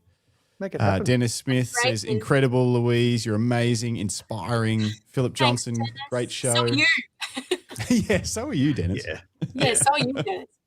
Yeah. Yeah. Surround look, on yourself that note- with That's right. That's what it's about. But look, on that note, I think we'll draw this episode of the Camera Life to a close. And just before we do, just a reminder that the Camera Life podcast is brought to you by Lucky Straps. We make handcrafted premium leather camera straps. And based on the response at BFOP a couple of weeks ago, Apparently they're pretty good. Yeah. So People like very good. we knew we Surprised were onto us. something, but we got very surprised. We did. But look, having said all of that, Louise, thank you so much for your time today. You're an incredible storyteller, both with your images and your thoughts and words. And it's been an absolute delight. I'm getting goosebumps again. Absolute delight to chat with you and uncover your story and learn how you do what you do. And obviously you do it very well. So thank you for your time. Thanks so much, guys. It's been awesome. Thank you. Oh, I missed this comment from before. One final one. Jenny Cooper, I have an idea. What about a long exposure workshop? Oh, Jenny. Sorry. I'm coming to you to make that happen. I promise. Jenny has booked in on my long exposure workshop like 3 times, and I've had to cancel every time. Oh, Oh, So, no. like, I'm just going to come and do it with you, Jen. I promise. Nice. One-on-one. Good way All to right. go. Well, with that, we're going to roll the music and we'll see you guys on the next episode. Yeah. Thanks, everybody. Be Thanks, safe. everybody. Thanks, Jesse. Good to see you in the chat. And Jenny and Dennis and Lucinda and Matt. Good to see you, Matt. Hope everything's going well at the gallery. And everybody else. I don't know who I've missed, but we'll catch you all in the next one. And don't forget to like and subscribe. Oh, yeah, do that Very too. important. Yeah. Bye, everyone.